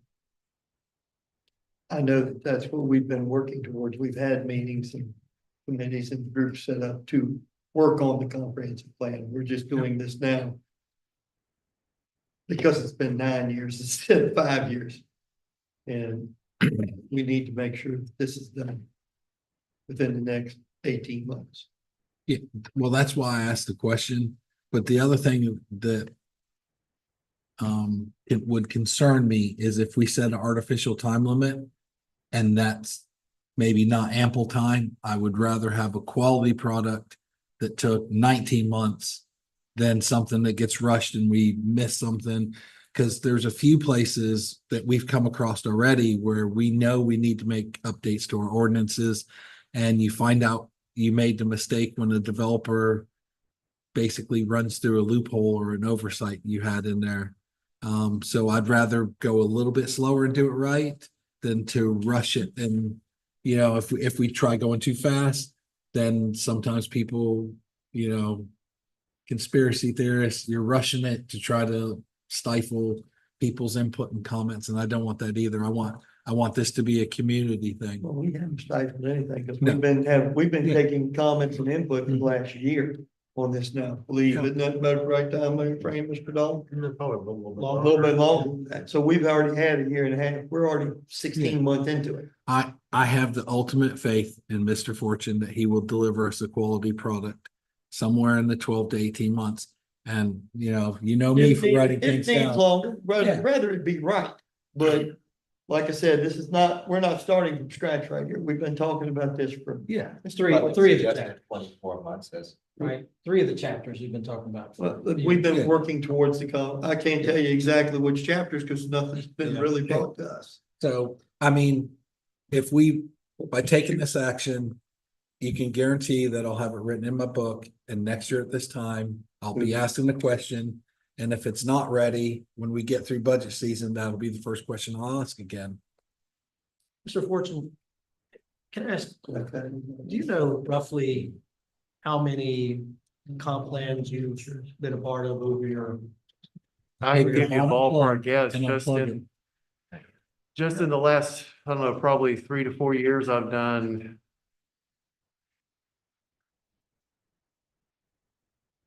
at least 5 or 6, just come to mind right away. And on average, what would your guess be on how much time on average it took to complete them? I will say the last couple of comp plans I've worked on did take a Can I little. get you just hold on a second? We've got, I'm just trying to give you all the time to, we y'all give it here too. You got a Charlie horse. Sorry. And my monitor went out. I have that effect on technology. Sorry. So I will say, to be fair, the last couple of comp plans I've worked on did go longer than 18 months. Solar was the big holdup on both of those. Shocker. But typically, 18 months is really a ballpark. If all goes as planned, I say 12 to 18 months. It really depends on when I will start working with the commission, how much they want changed to the current plan. That could affect my timeline, but until solar became an issue, I would have said 18 months is a pretty good guess. Solar's a wild card, basically. This is a resolution. Is it any teeth to putting a date on it other than this is what the board said they would like to see? I mean, Mr. Fortune's gonna come back with a plan and what he's proposing for a time frame. So maybe at that time, when we bring that forward, maybe that's the time if the board says we want some type of timeframe or check-in points or something like that. I guess the only real teeth would be that if it wasn't done by then, you just, somebody have to make a statement among staff of why it wasn't. Why it wasn't done yet. Yeah, I mean, yeah, Yeah. and I'll say too, I mean, and again, you know, you get some localities that spend big dollars that utilize firms like Berkeley Group and other firms like that pay to have outside resources do that, but it's costly, Mhm. it's costly. But like I said, Mr. Fortune has good experience Mhm. in this Yeah. field. And I said, make a statement to it, I guess, more directly answer to the board of why. it- I will tell you for what it's worth, what I've done with other localities, when I work on comp plans, I'll provide monthly updates on what's been done and where things stand. Good, that sounds good, yeah. That'll be new. I think we have a consensus. Any other questions, comments? I move the Board of Supervisors adopt the Fluvanna County 2015 Comprehensive Plan 2024 update. Second. Motion made by Mr. Hodge, seconded by Mr. Good, all in favor? Aye. Chair votes aye, passes 5-0. All right, we're moving on to item E, ZTA 2403, planning and zoning fees, Mr. Fortune. You go ahead and go to the next slide, Eric. So this is amendment to the county code to amend zoning and subdivision fees, sections 22-17-7 and 19-9-6. For some context, 2018, the last time the fees were updated, so that's 6 years ago. The intent here is to bring the county in line with surrounding localities. So some fees were raised, some were lowered, and other tweaks were made. The expected effect is that it could potentially increase revenue, give or take $25,000. This was presented to the Planning Commission in July. They did defer a month. They had two big concerns, which I'll address here. Lowering the cost of the public hearing sign deposit. They were concerned if it were to cover the costs for replacements. The answer to that is yes. We've already done some math, and a lower fee will cover the cost of the new signs. And then someone had requested a waiver or asked about a waiver process for the fees for conservation easements, saying some people might not be able to afford the fees. We came up with a compromise there to lower the actual fee there as opposed to a waiver process. I discussed this with Dan, and we felt that would be easier than actually trying to come up with a waiver process. You can go to the next one, Eric. Again, that's the comments on the public hearing signs and the conservation easements. The compromise was to basically lower the fee for conservation easements to $100. So this information was brought back to the Planning Commission in August, and they did vote to recommend approval of the revised fees as presented. And this is a chart. Hopefully you can read this. This is the proposed fee changes. The ones that are being proposed to change are in red. And I won't go down through these line by line. In a number of cases, what we are doing is simply removing additional mailing costs. And the reason is, I discussed this with staff, and the feeling was it was really not worth the staff time to calculate mailing costs. It just wasn't worth the time, the money that we'd be getting in the mailing costs. So we're proposing to take those out. Now, with other fees, we're just making changes. The health department subdivision reviews and the system reviews, you notice we're proposing to zero those out. The reason is we don't actually do anything there. The health department does that. So there's really no point in us recouping any costs there. Other than that, I mean, I will take any questions you have on specifics. And if the board has questions, I can bring up, I know it might be hard to see, I can bring up the whole fee schedule if you want to see that, but again, it was in the pack as well. The part of the gist of the conversation I had with Mr. Dahl, I had a citizen email me just basically saying, hey, we're working on building a house.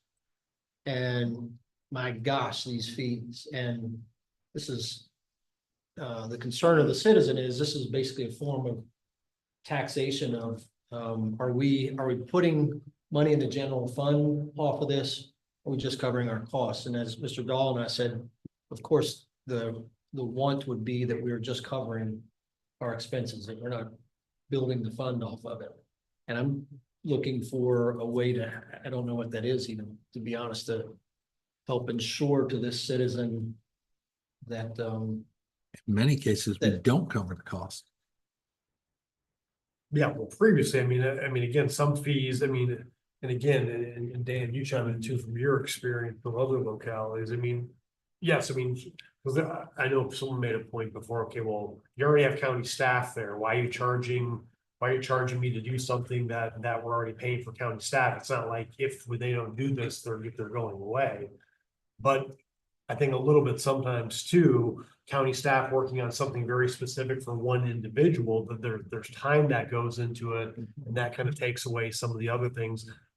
And again, this is not that this is maybe this is very typical in localities that a homeowner or business gets charged a fee for whatever type of process they are going through, because there's administrative costs to do so.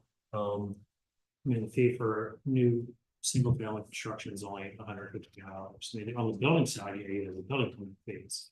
Yeah. On the zoning side, the fees are not that much for building a house. Now, if you want a special use permit, then the fee is $800, but I just saw in Louisa, they were talking about a $2,500 fee for SUPs and raising it 400%.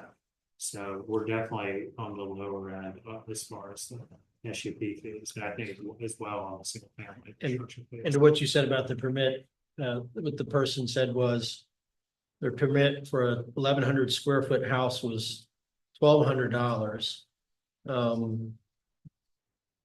And the question was, why should a homeowner have to pay so much at the beginning when the county only provides inspections and recordings for those things? And also when the homeowner will be paying taxes on said property. Thoughts on? Well, And most of those are on the building side. The zoning, you're looking at the setbacks, you're looking at the height. Yeah. Of the structure. It's more the building side, they're the inspectors that are going out there multiple times, re-inspections. yes, plumbing, electric. Framing. Yes, every there's so many driveway. times. Donations, And it's not short visits. Yeah. So he might be in Kent's store and have to go down to Antioch to do one. They're all over the place. Yeah. They're out all day long. And they still have desk jobs that they have to do in the daytime. And I can tell you, they come multiple times, because when I moved into my house, he literally came out there and said, this has not been done. You cannot get a CO until plywood is put across the bottom of your Florida room. And so the young guy that was doing a lot of the work, he and I spent the rest of the day underneath the house. I didn't even move anything into my own house. You got a Florida room? I did. I can think I'm in Florida, even if I'm not. We don't ever go out there, but it's there. I have a question, Mr. Fortune. Under application review, the previous one looks like it was 750 plus mailing costs and it's going down to 100. Is that correct? Or is it supposed to be 75 going up to 100? Actually, which one, remind me which one? Second column, Conservation easement. Oh, no, that's the one, I'm sorry. So conservation youth program, that's the one where we compromise because okay. that's the one where we had a member of the planning commission ask if we had a waiver process and talking about it with Dan, we decided to compromise, we just lower that fee down to $100. Other than that, all of it seems to make sense. Yeah, and again, Which I think that's right too. I don't feel like I have anything personally to make reference to or try to determine or offer the citizen to help give comfort of that fees are breaking, I think you should trying to break even. house, how many times the inspector goes out there, about 20 times, 25 Uh, times. This is Shit, one, not an hour. I got a call the other day from a constituent. They just wanted to put a barn to put a tractor in. No, I don't even think they're gonna have electric, but we're charging a $50 fee for that. It's a, I think that's the setback form. it's a setback fee determining, determining setbacks. To cover the cost of the guy building inspector going out there to make The sure. building That's not for inspector building, doesn't go out. that's for zoning compliance. Yeah. Or Yeah. zoning. Yeah. Well, one of them's gotta go out there and measure. No, they don't go out there and measure. We do spot Yeah. inspections and zoning. And make sure it's not in the floodplain, check his own, check the height. Check the Right. height, yes. Mhm. Right, any other thoughts or comments? No, All right.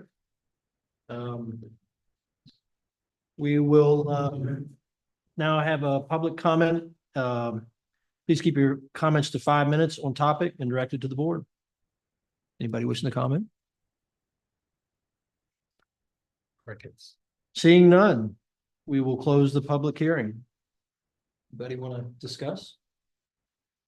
I move the board of supervisors approve CTA 2403 and ordinance to amend 2217-7 and 19-6-6 of the county code to amend zoning and subdivisions. Did you say 19-6-6? Yeah, just 19-9 -9-6 county code to amend Second. zoning and subdivisions. Motion made by Mr. O'Brien, seconded by Mr. Sheridan. All in favor? Chair votes aye, passes 5-0. All right, so we're gonna jump back up to action matters, is that correct?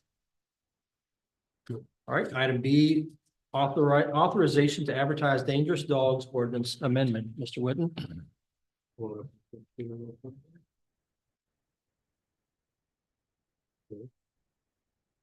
Okay, so the proposed amendment to the county code would repeal section 4-2-3 and enact sections 4-2-3.1 through 4-2-3.6 related to dangerous and vicious dogs. So the code section has not been amended since 2015. There were significant amendments made to the code in 2019 that weren't reflected in our county code. So the Commonwealth Attorney's Office, who prosecutes the dangerous dogs and vicious dogs, asked if I could update the ordinance to parallel state code. So when we look at state code, a number of new sections have been added. And we also split up vicious dogs from the dangerous dogs, which is what the state did as well. They're handled separately, basically. So if you look at the amendments, the main changes were it extended the time permitted for the court to adjudicate dangerous dog cases, and it allowed the court to defer proceedings with conditions placed on the owner. And it also allowed the court to compel implementation of electronic identification if adjudication is deferred. And it limited the appeal of dangerous dog adjudication to 30 days. It also required the owner of a dangerous dog to spay or neuter the dog and to carry liability insurance of at least $100,000 for family bites. The other amendments included basically if the dangerous dog is found to be a dangerous dog and they subsequently attack another dog, then it's a class 2 misdemeanor. If the animal is injured or killed, and it's class 1 misdemeanor if the human is victim or attacked and injured. And it also created notification requirements for moving or disposing of a dangerous dog, which is a class 3 misdemeanor. And then the new section regarding vicious dogs states that the willful act or omission in the care of such dog that causes injury to a person is a class 6 felony. So basically, these changes will make it easier for the Commonwealth Attorney to bring these cases in court. So a defense attorney won't be able to question the county code in relation to the state code. Public hearing will be October 16th, but we'd have to answer your questions. Any questions? Okay.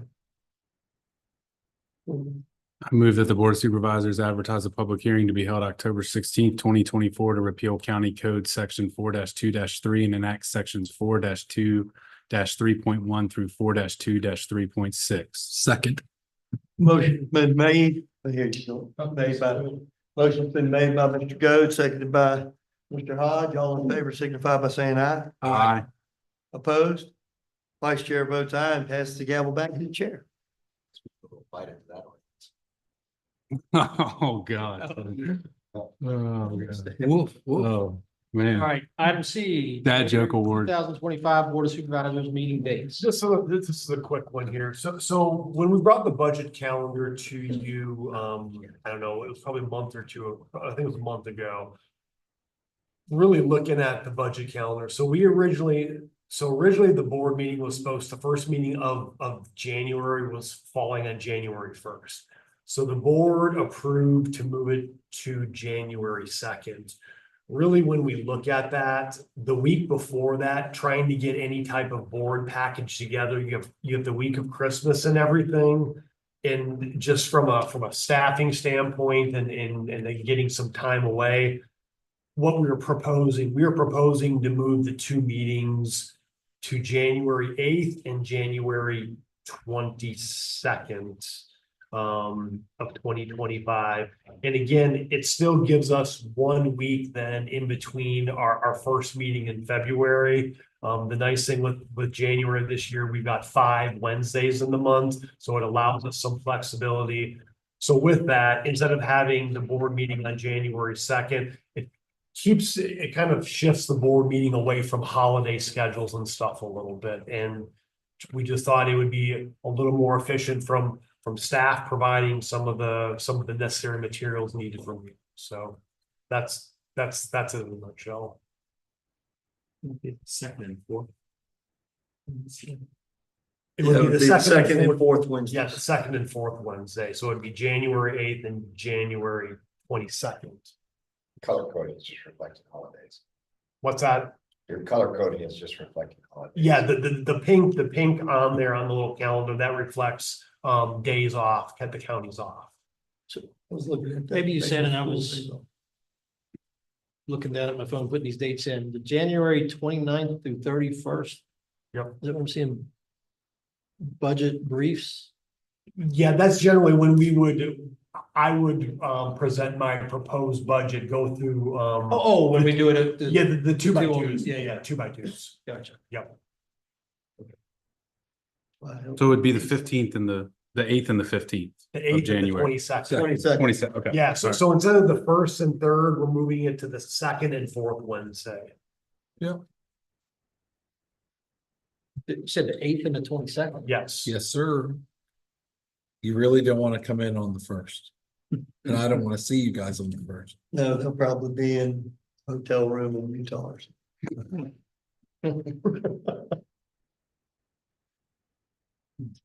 I'm done. I feel like I'm done with it. They're done then. Do we have a motion? 8th and 16th? 8th and 22nd. Oh, 22nd. Is there a motion for this? Yeah. I move the Board of Supervisors approve moving the January 2025 meeting dates from January 2nd, 2025 and January 15th, 2025 to January 8th, 2025 and January 22nd, 2025, and further reflect the changes in the fiscal year 26 budget calendar. Second. Motion made by Mr. Hodge and second by Mr. Goode. All in favor? Aye. Chair votes aye, 5-0. I will tell you, I will be missing in February, the second meeting in You're gonna be February. on a cruise. Will. 60th birthday and 35th anniversary. Well, some people are already there. I call it. Somebody beat me to it.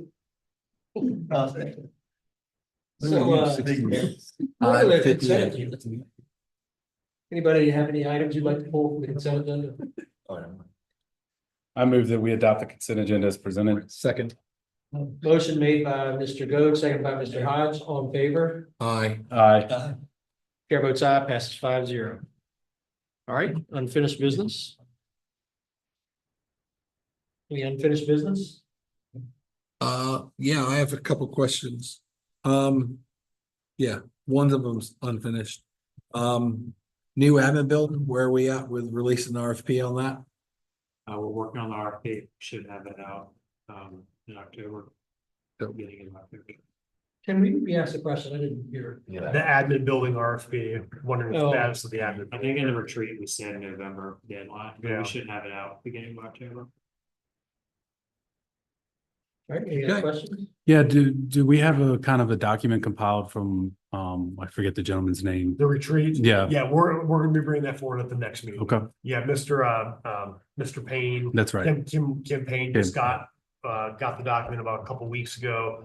Him and I have had some back and forth and stuff like that on just a few tweaks to the document, just not changing what was presented, but Right. just some of the language and Okay. stuff. So, yeah, we'll be bringing a draft back at the next meeting for the board. Anything else? All right, moving on to new business. Yeah, so again, we just wanted to give the board a quick update on rural cluster subdivisions. One, just because, we've had a couple that have gone through the planning commission, and then two, there was some discussion of that from the board retreat as well. So I'll hit some of this, and Dan, you fill it in if I'm fumbling here. So prior to 2006, Virginia Code Section 15.2-2286 gave localities the option to authorize by right rural cluster subdivisions. In 2006, Virginia Code 15.2-2286.1 was added, which required by right rural cluster subdivisions for cities and counties that had a population growth rate of 10% or more. In addition, in 2011, Virginia Code 15.2-2286.1 was amended to authorize stormwater management areas and access roads for the development to be placed in the open space area.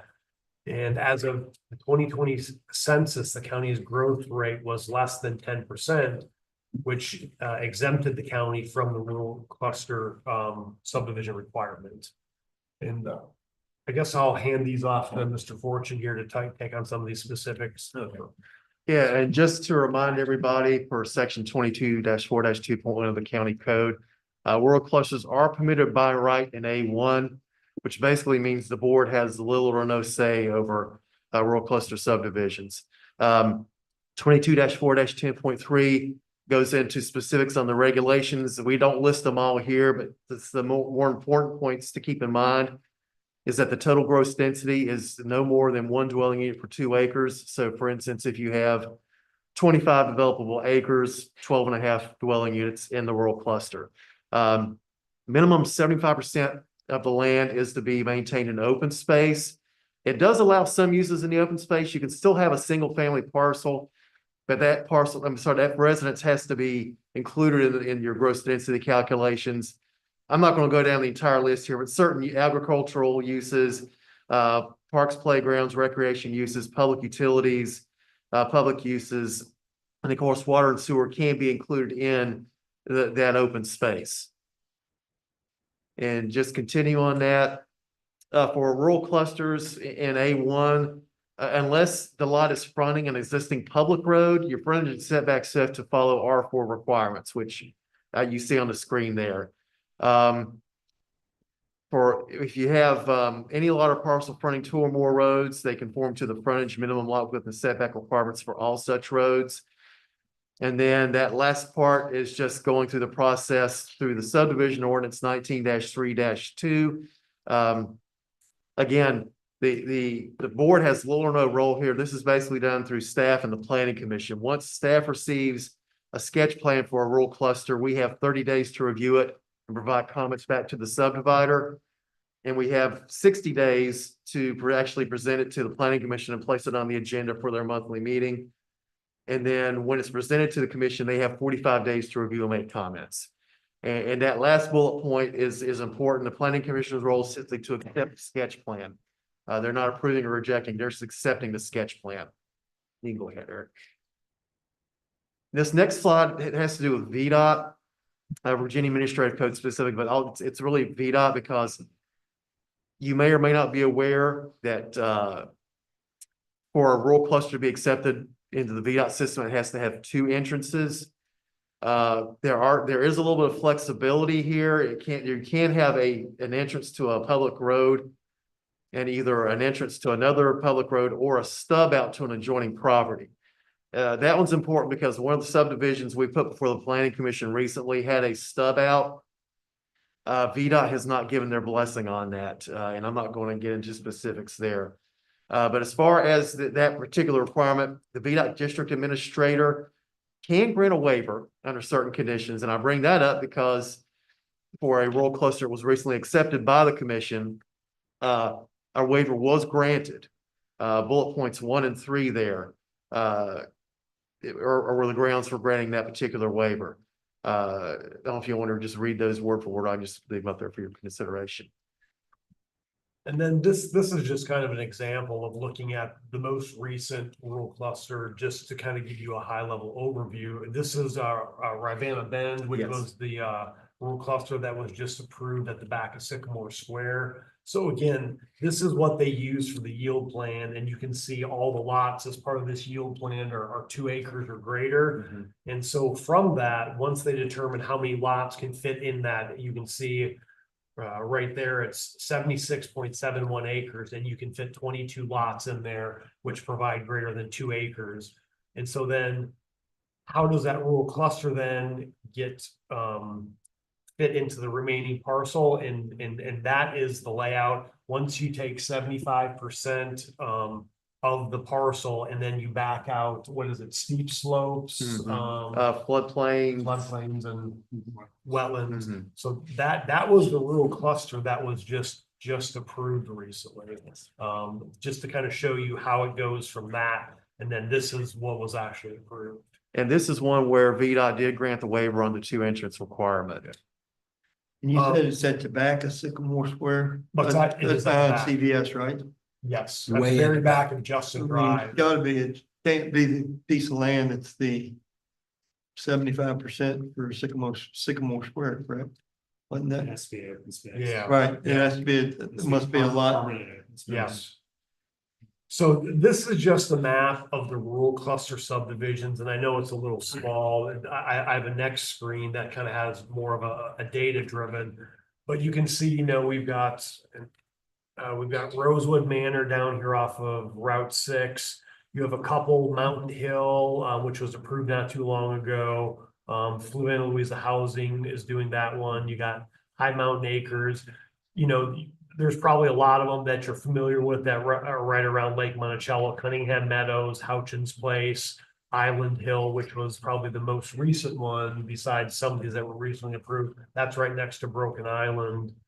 You know, you got Panorama and High Point off of Miles Jackson, and then a few others.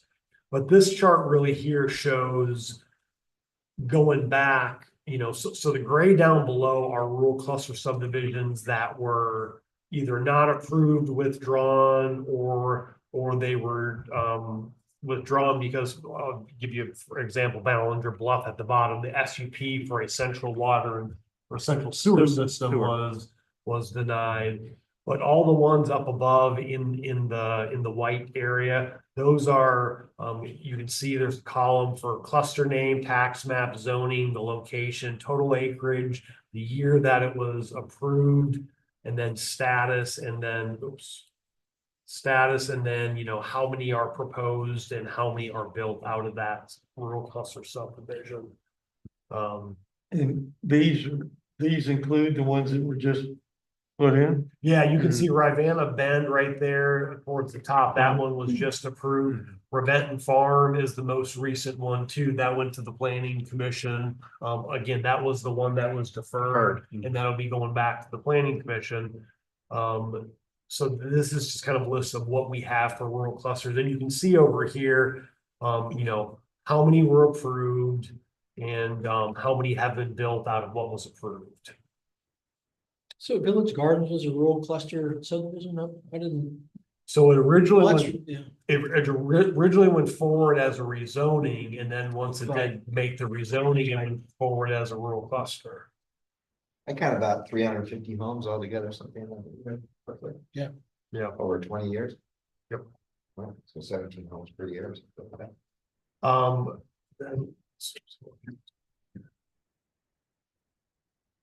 And then, you know, so some cons that the board may consider. So one, rural cluster subdivisions are a by right use. So applications are presented to the planning commission for consideration. And again, they do not come before the board of supervisors. Again, rezoning is not required. Therefore, no proffers or development conditions are allowed. Again, I think something that the board could do if it was a rezoning, you could say what type of architectural features maybe you want of that particular development. You could proffer that, you know, trails are required as part of that thing. What are some other, you know, have parks as part of it. You can also have like, you know, brick to grade. You could have minimum square footage. You could also you could have cash proffers towards schools and roads. and again, rural cluster does not allow for that. So many localities around here do that. I don't think we've ever, you know, cash proffers. And one thing with rural cluster, there is no acreage cap. So that, you know, that can lead to creation of large subdivision in rural areas of the county. You know, with interest rates being, you know, Fed just dropped the interest rates 0.5% today. And that could potentially lead to a better interest rate environment. And we know there's a housing shortage. But I guess my question is from the board, where do you want these subdivisions going that are by right? And with the rural cluster, the board doesn't have any say where those go. And one, road maintenance, so roads may not be built to VDOT standards. And so you want to talk about that, Todd? So we have a number of subdivisions right now where I'll give you just a couple of examples. Center Hill Estates, we've had, there are a couple of roads there which the residents would like to be taken into the system. The problem is VDOT's been inspected them. And VDOT says they're not up to state standards. A lot of work is going to be required. Somebody's going to have to pay for that work to be done, presumably the homeowners. There are a number of other subdivisions that were built where the roads were constructed to VDOT standards. But for whatever reason, it was never taken into the system.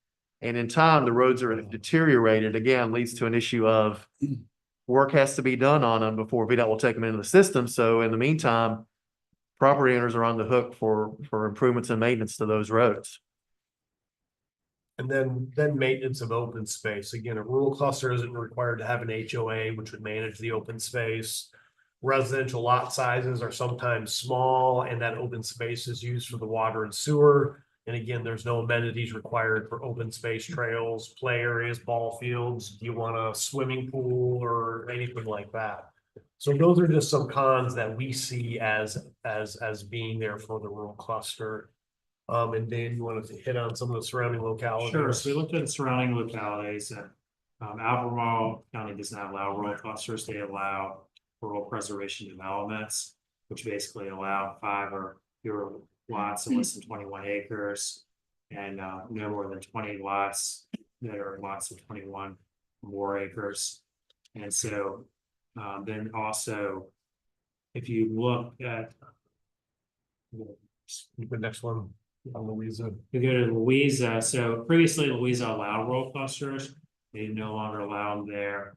Basically in their A2 district, they allow 7 lots per parent parcel. You can have 3 additional lots. If you have affordable housing, you basically get a density bonus for those 3 additional lots. Look at Goochland, they allow cluster developments in their residential preservation district. It requires a minimum lot size of 2 acres. One of the issues we have, we don't have a lot size, so it could be 1/3 of an acre, it'd be 1/2 an acre. And if you look at Hanover, they require minimum parcel 20 acres, 1 lot per 10-acre density, and a max residential lot area of 2 acres, and then 80% should be in conservation. But obviously, Hanover is a much faster growing locality than here. I think they have 100,000 people now, probably over 100,000. Cumberland County actually had almost identical language to ours. So either we copied their language or they copied ours. So same thing, basically they allowed an A2, 1 dwelling per 2 acres and minimum conservation lots 75%. So it looks like it's something the board adopted in the early 2000s when it was optional. And then basically when it was made mandatory, we already had the language, and just in 2020 when we could have, we opted out of the program. We just didn't at the time, so it's just an option. So I'm sorry. You said when the board approved it, it was optional? Correct. Okay.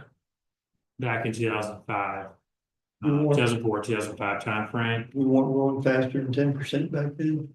Nope. But also that language didn't come into effect until 2006. So as I said, I think Mr. Fortune said you talked to someone on the planning commission, and there was this, was it Ms. Rittenhouse you talked to? It was. So it was a very brief conversation, but as she recalled, the rural clusters were basically a compromise to try and find a balance between those who were fine with the 1 dwelling unit per 2 acres in A1 and those who wanted to change it, wanted less density, 1 per 10 acres. So she said the commission went back and forth at the time, and then rural clusters were just a compromise to find a middle ground on this issue. In general, though, from a planning perspective, good overview type plan perspective, is it not better to have the properties clustered so you have better roads and less traffic?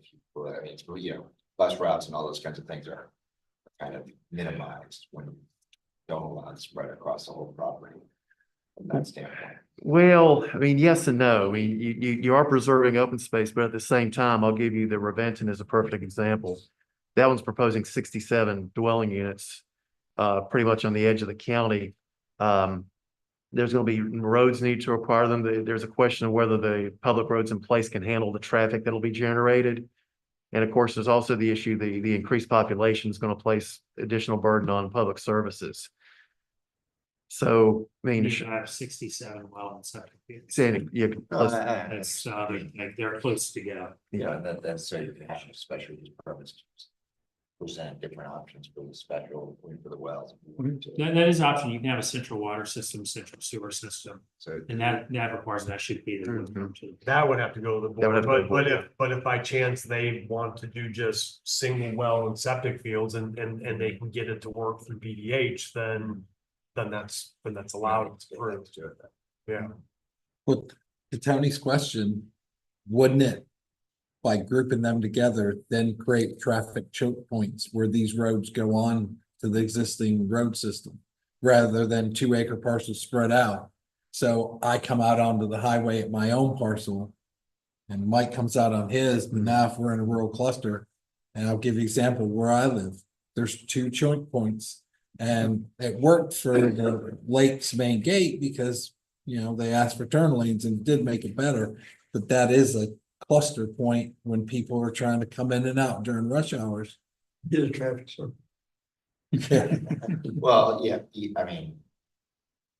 Yes and no, I mean, in your theory, you're not gonna have all of your acre lots running right alongside the road and all the lots going. Right to the choke points. No, but for 200 houses, there's 2 ways to get on Lake Monticello Road, 2 and only 2. Right. Right, what cluster subdivisions do. Yeah, no, I understand that, but I guess, you know, to me, the bigger point is, sure, we've got 2 that have just come up.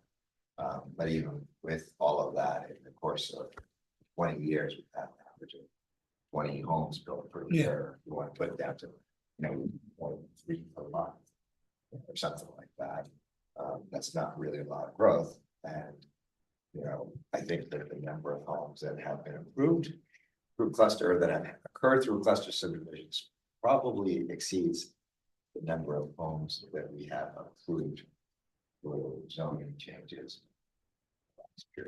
So, you know, trying to, you know, ease housing prices and ease costs and things like that, the more restrictions you put on it, better that, you know, the more likely it is that those restrictions still work out. So, you know, I'm of the opinion that taking away a right of a landowner is always a negative. I see the pluses of, you know, potentially doing things like, you know, being able to maintain the roads, but I also kind of look at that as like, isn't that really the responsibility of the buyer coming into it, and also the responsibility of the developer when you're not managing that, you know, gotta be an empty. One thing is with the new road clusters, we are not requiring a bond to make sure they're brought up to VDOT standards. What happened before is either the bonds were released or they didn't put the resolution before the board to accept them into the VDOT system. So it's one thing with the new ones that are coming through, we're gonna make sure there's a bond in place that adequately covers all road construction. Might not be a bad idea to reach out to some of our colleagues in neighboring counties that have changed and gone to do something different. To find out if it's working, if it's being successful. Would be my thought. Could we refer this to the planning commission for review? Yeah. I think that's the appropriate place. Let them have first whack at it.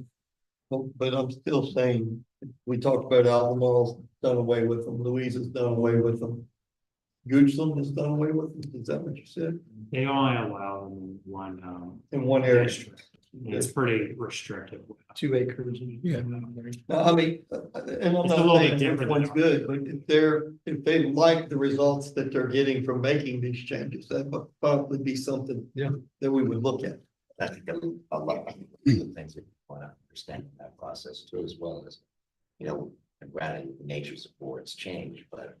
You know, one good about that, for example, what Louisa got away with, got, you know, Went away moved from away, it. moved away from it. They have been pretty aggressive in the approval of larger housing, units from that standpoint. So, logic of the thinking. I think if you talk, like, for instance, in Goochland, like, there's a one in the village of Goochland, that's ones in the States. There, the cash profit was 19,000 per unit. So there's 30, 40 houses there, and that all that money's going to the schools. Yep. So that's one advantage of the rezoning process is it's a voluntary profit, but it's money to go to, and you're not getting this part. I believe in property rights as much as anybody. I also know that the impact on the schools and the rest of the county can be notable. And so when somebody sells, let's just say didn't profit, then the rest of the taxpayers are covering the cost of the children going to school and so on. It's not all about that property owner or that developer to practice their rights. We also, as their neighbors, are going to participate in some of the expense. And I would say this much about Goochland. I bet you where they'd allow this, they have public water. I was about to say, Yeah. public Water and sewer. probably one of the bigger. I things mean, if you look at without the public water and sewer, that's what scares me to death, is you drop 67 wells. And all of a sudden, people's wells start to dry. Or, they gotta come in and dig a new well, they gotta go 500 feet deep or 400 feet deep. But we saw that when they were trying to do the golf course. Up here, on the hill. At the end of the day, they gotta do the studies, they gotta look at it. If they can't do it, then that's what the market will bear. It's to some degree, we can sit there and analyze, and we do this, and which is why we oftentimes turn down, subdivisions that are being proposed.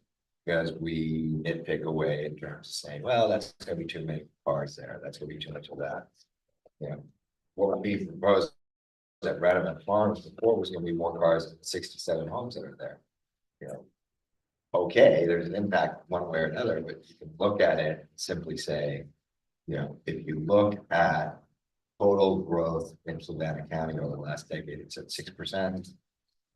And that if you look at the total amount of homes that have been put in, we have more coming in through cluster subdivisions and by right leases than we do by any board actions that are happening. So And I think it's a tricky balance, right? Well, and that's a little bit of my concern if they're not going through the other way, are you going to see this big shift of things, maybe a lot of homes going in and maybe areas you don't want them to go? Not to mention, if Yes. everybody else around us has restricted it, where the developer is going to start looking to do it, and that's going to be right around here. I would agree with, what would be involved with sending it to the planning commission? So basically, you just. Doesn't mean that it couldn't. Just Kind of like the question about the money transfer earlier. I mean, that's, I don't wanna hear this. Can y'all just? Yeah. So it can be all just similar, it'd just be a motion to refer to the planning commission for consideration and the planning commission consider it at their October meeting. But there's not gonna be any, changes to the ordinance, you'd have, planning commission and the board would have to first adopt the resolution to amend the code. And then you would have the public hearing. I can't remember when it was I brought it up. I brought up cluster subdivisions. Don't ask me how long ago it was. But it just, like I said, just those are things that, especially with our neighbors all moving away from it. You saying you got concerns with it? Yeah, with cluster subdivisions. I'm afraid of what they can lead to and ended up putting the houses where we don't want houses. We don't want houses, period. That's not. I don't know where. I'll give you a hint, but my wife wouldn't be very happy. I have a question for Mr. Fortune. So when we refer this down, we also refer a second matter related to it down? So should we keep it? Can we have them look at the sketch plan, yield plan versus the site plan to make sure that they're citing the lots on internal roads, not on existing external roads? That was raised in a recent TRC meeting. That would be a ordinance change, the planning commission doesn't look at the site plans. For the. Just the sketch plans. What I'm saying is our ordinance it's vague. It doesn't specify where the lots face onto. All right, let me ask you a question. You're saying make sure it goes onto their roads and not onto the, Onto the roads? internal roads. but that what you just said you ended up having a problem with your two choke points? 4,500 homes around the lake and we got 5 choke points. I mean, No, that's not related to that. Hold on, time out. I will say right now, I'm still scared to death every time I turn on a problem. Are you aware of what I'm talking about? In the most recent TRC, there was a question, the way the lots were set up.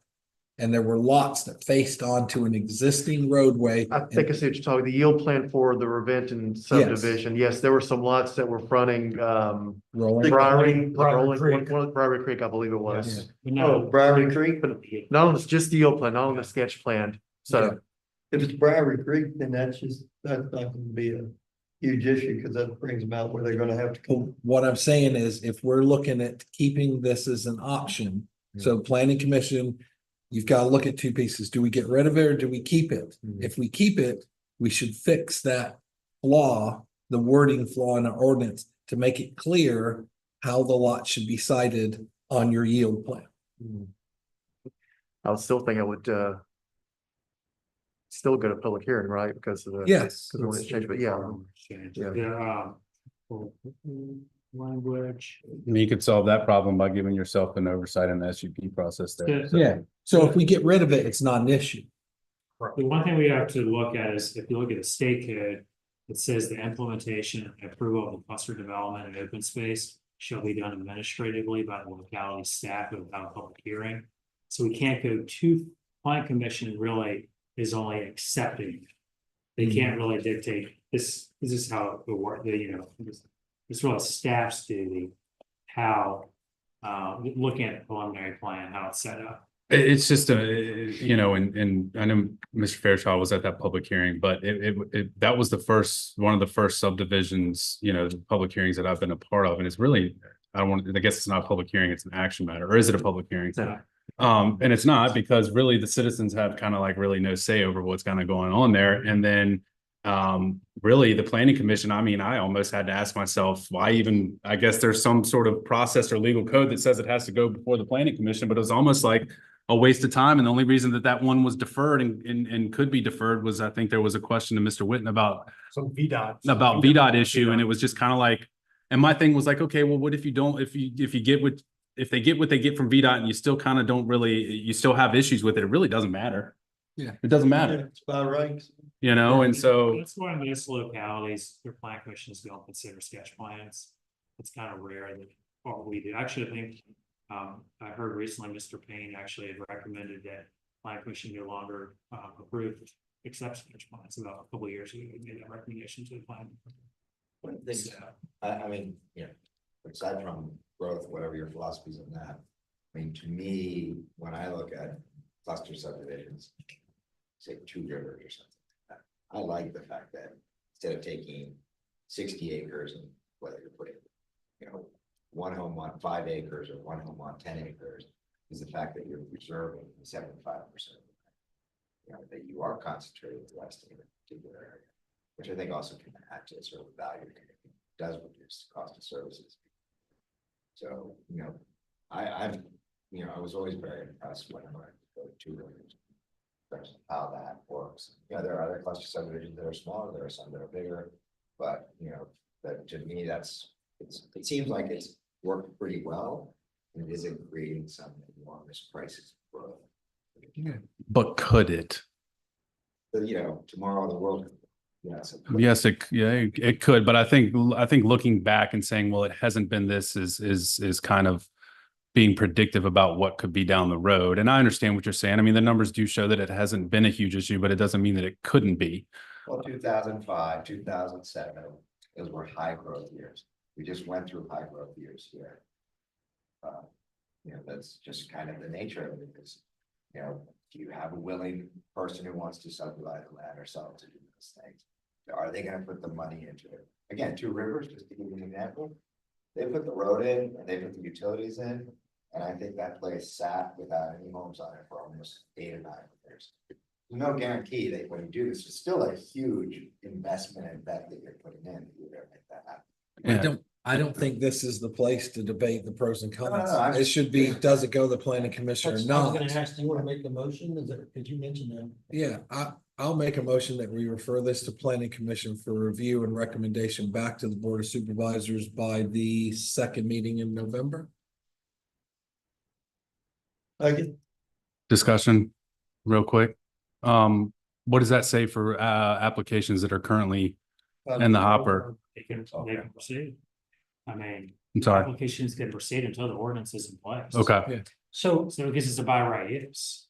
so if the ordinances, let's say we pass this before those I can't pass, change it. they're not grandfathered? Yeah, the ones that are already approved have Yeah. vested rights and their grandfather. Okay, So for Benton Farms, if that is accepted, plan commission meeting, it will be at vested rights, it will move, Yep.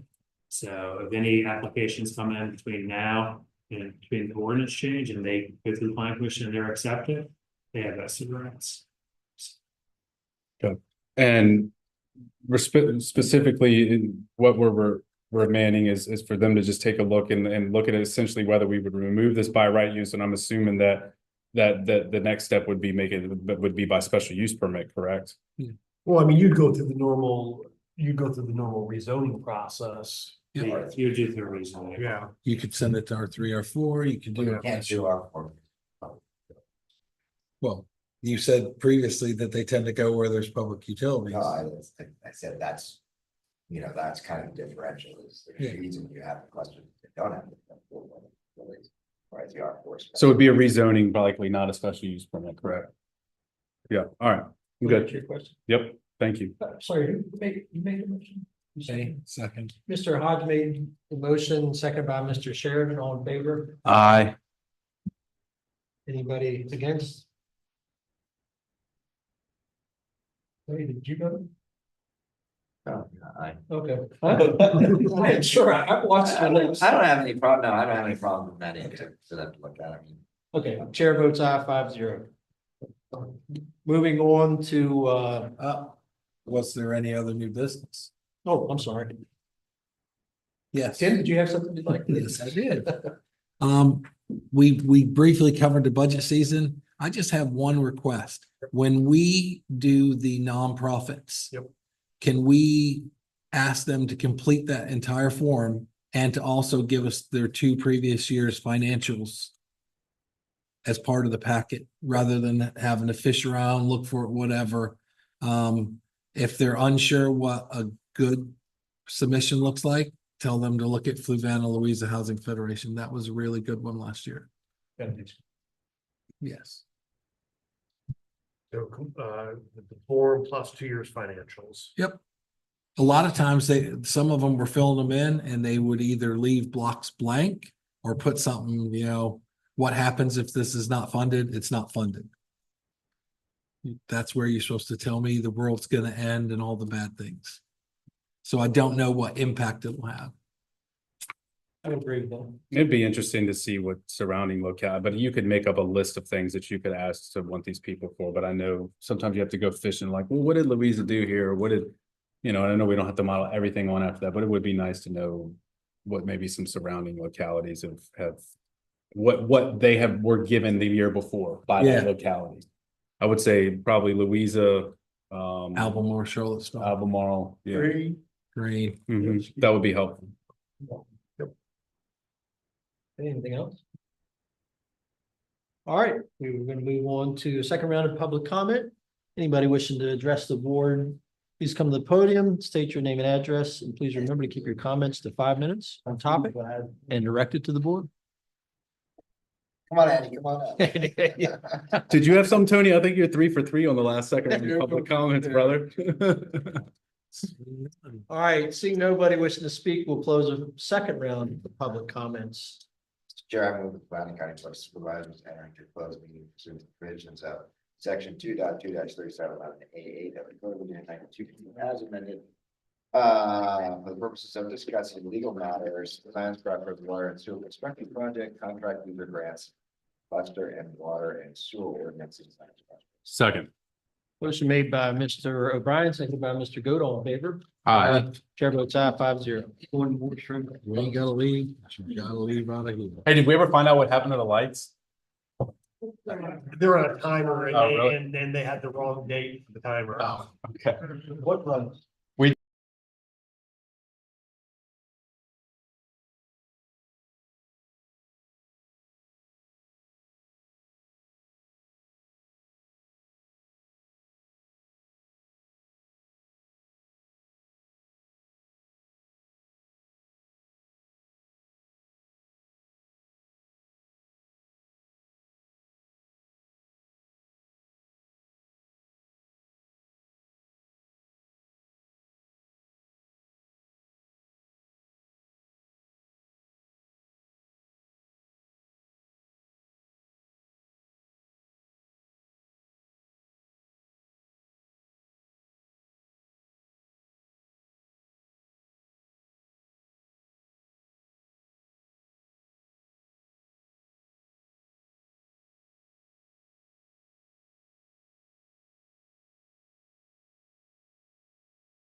Thank you. You're live.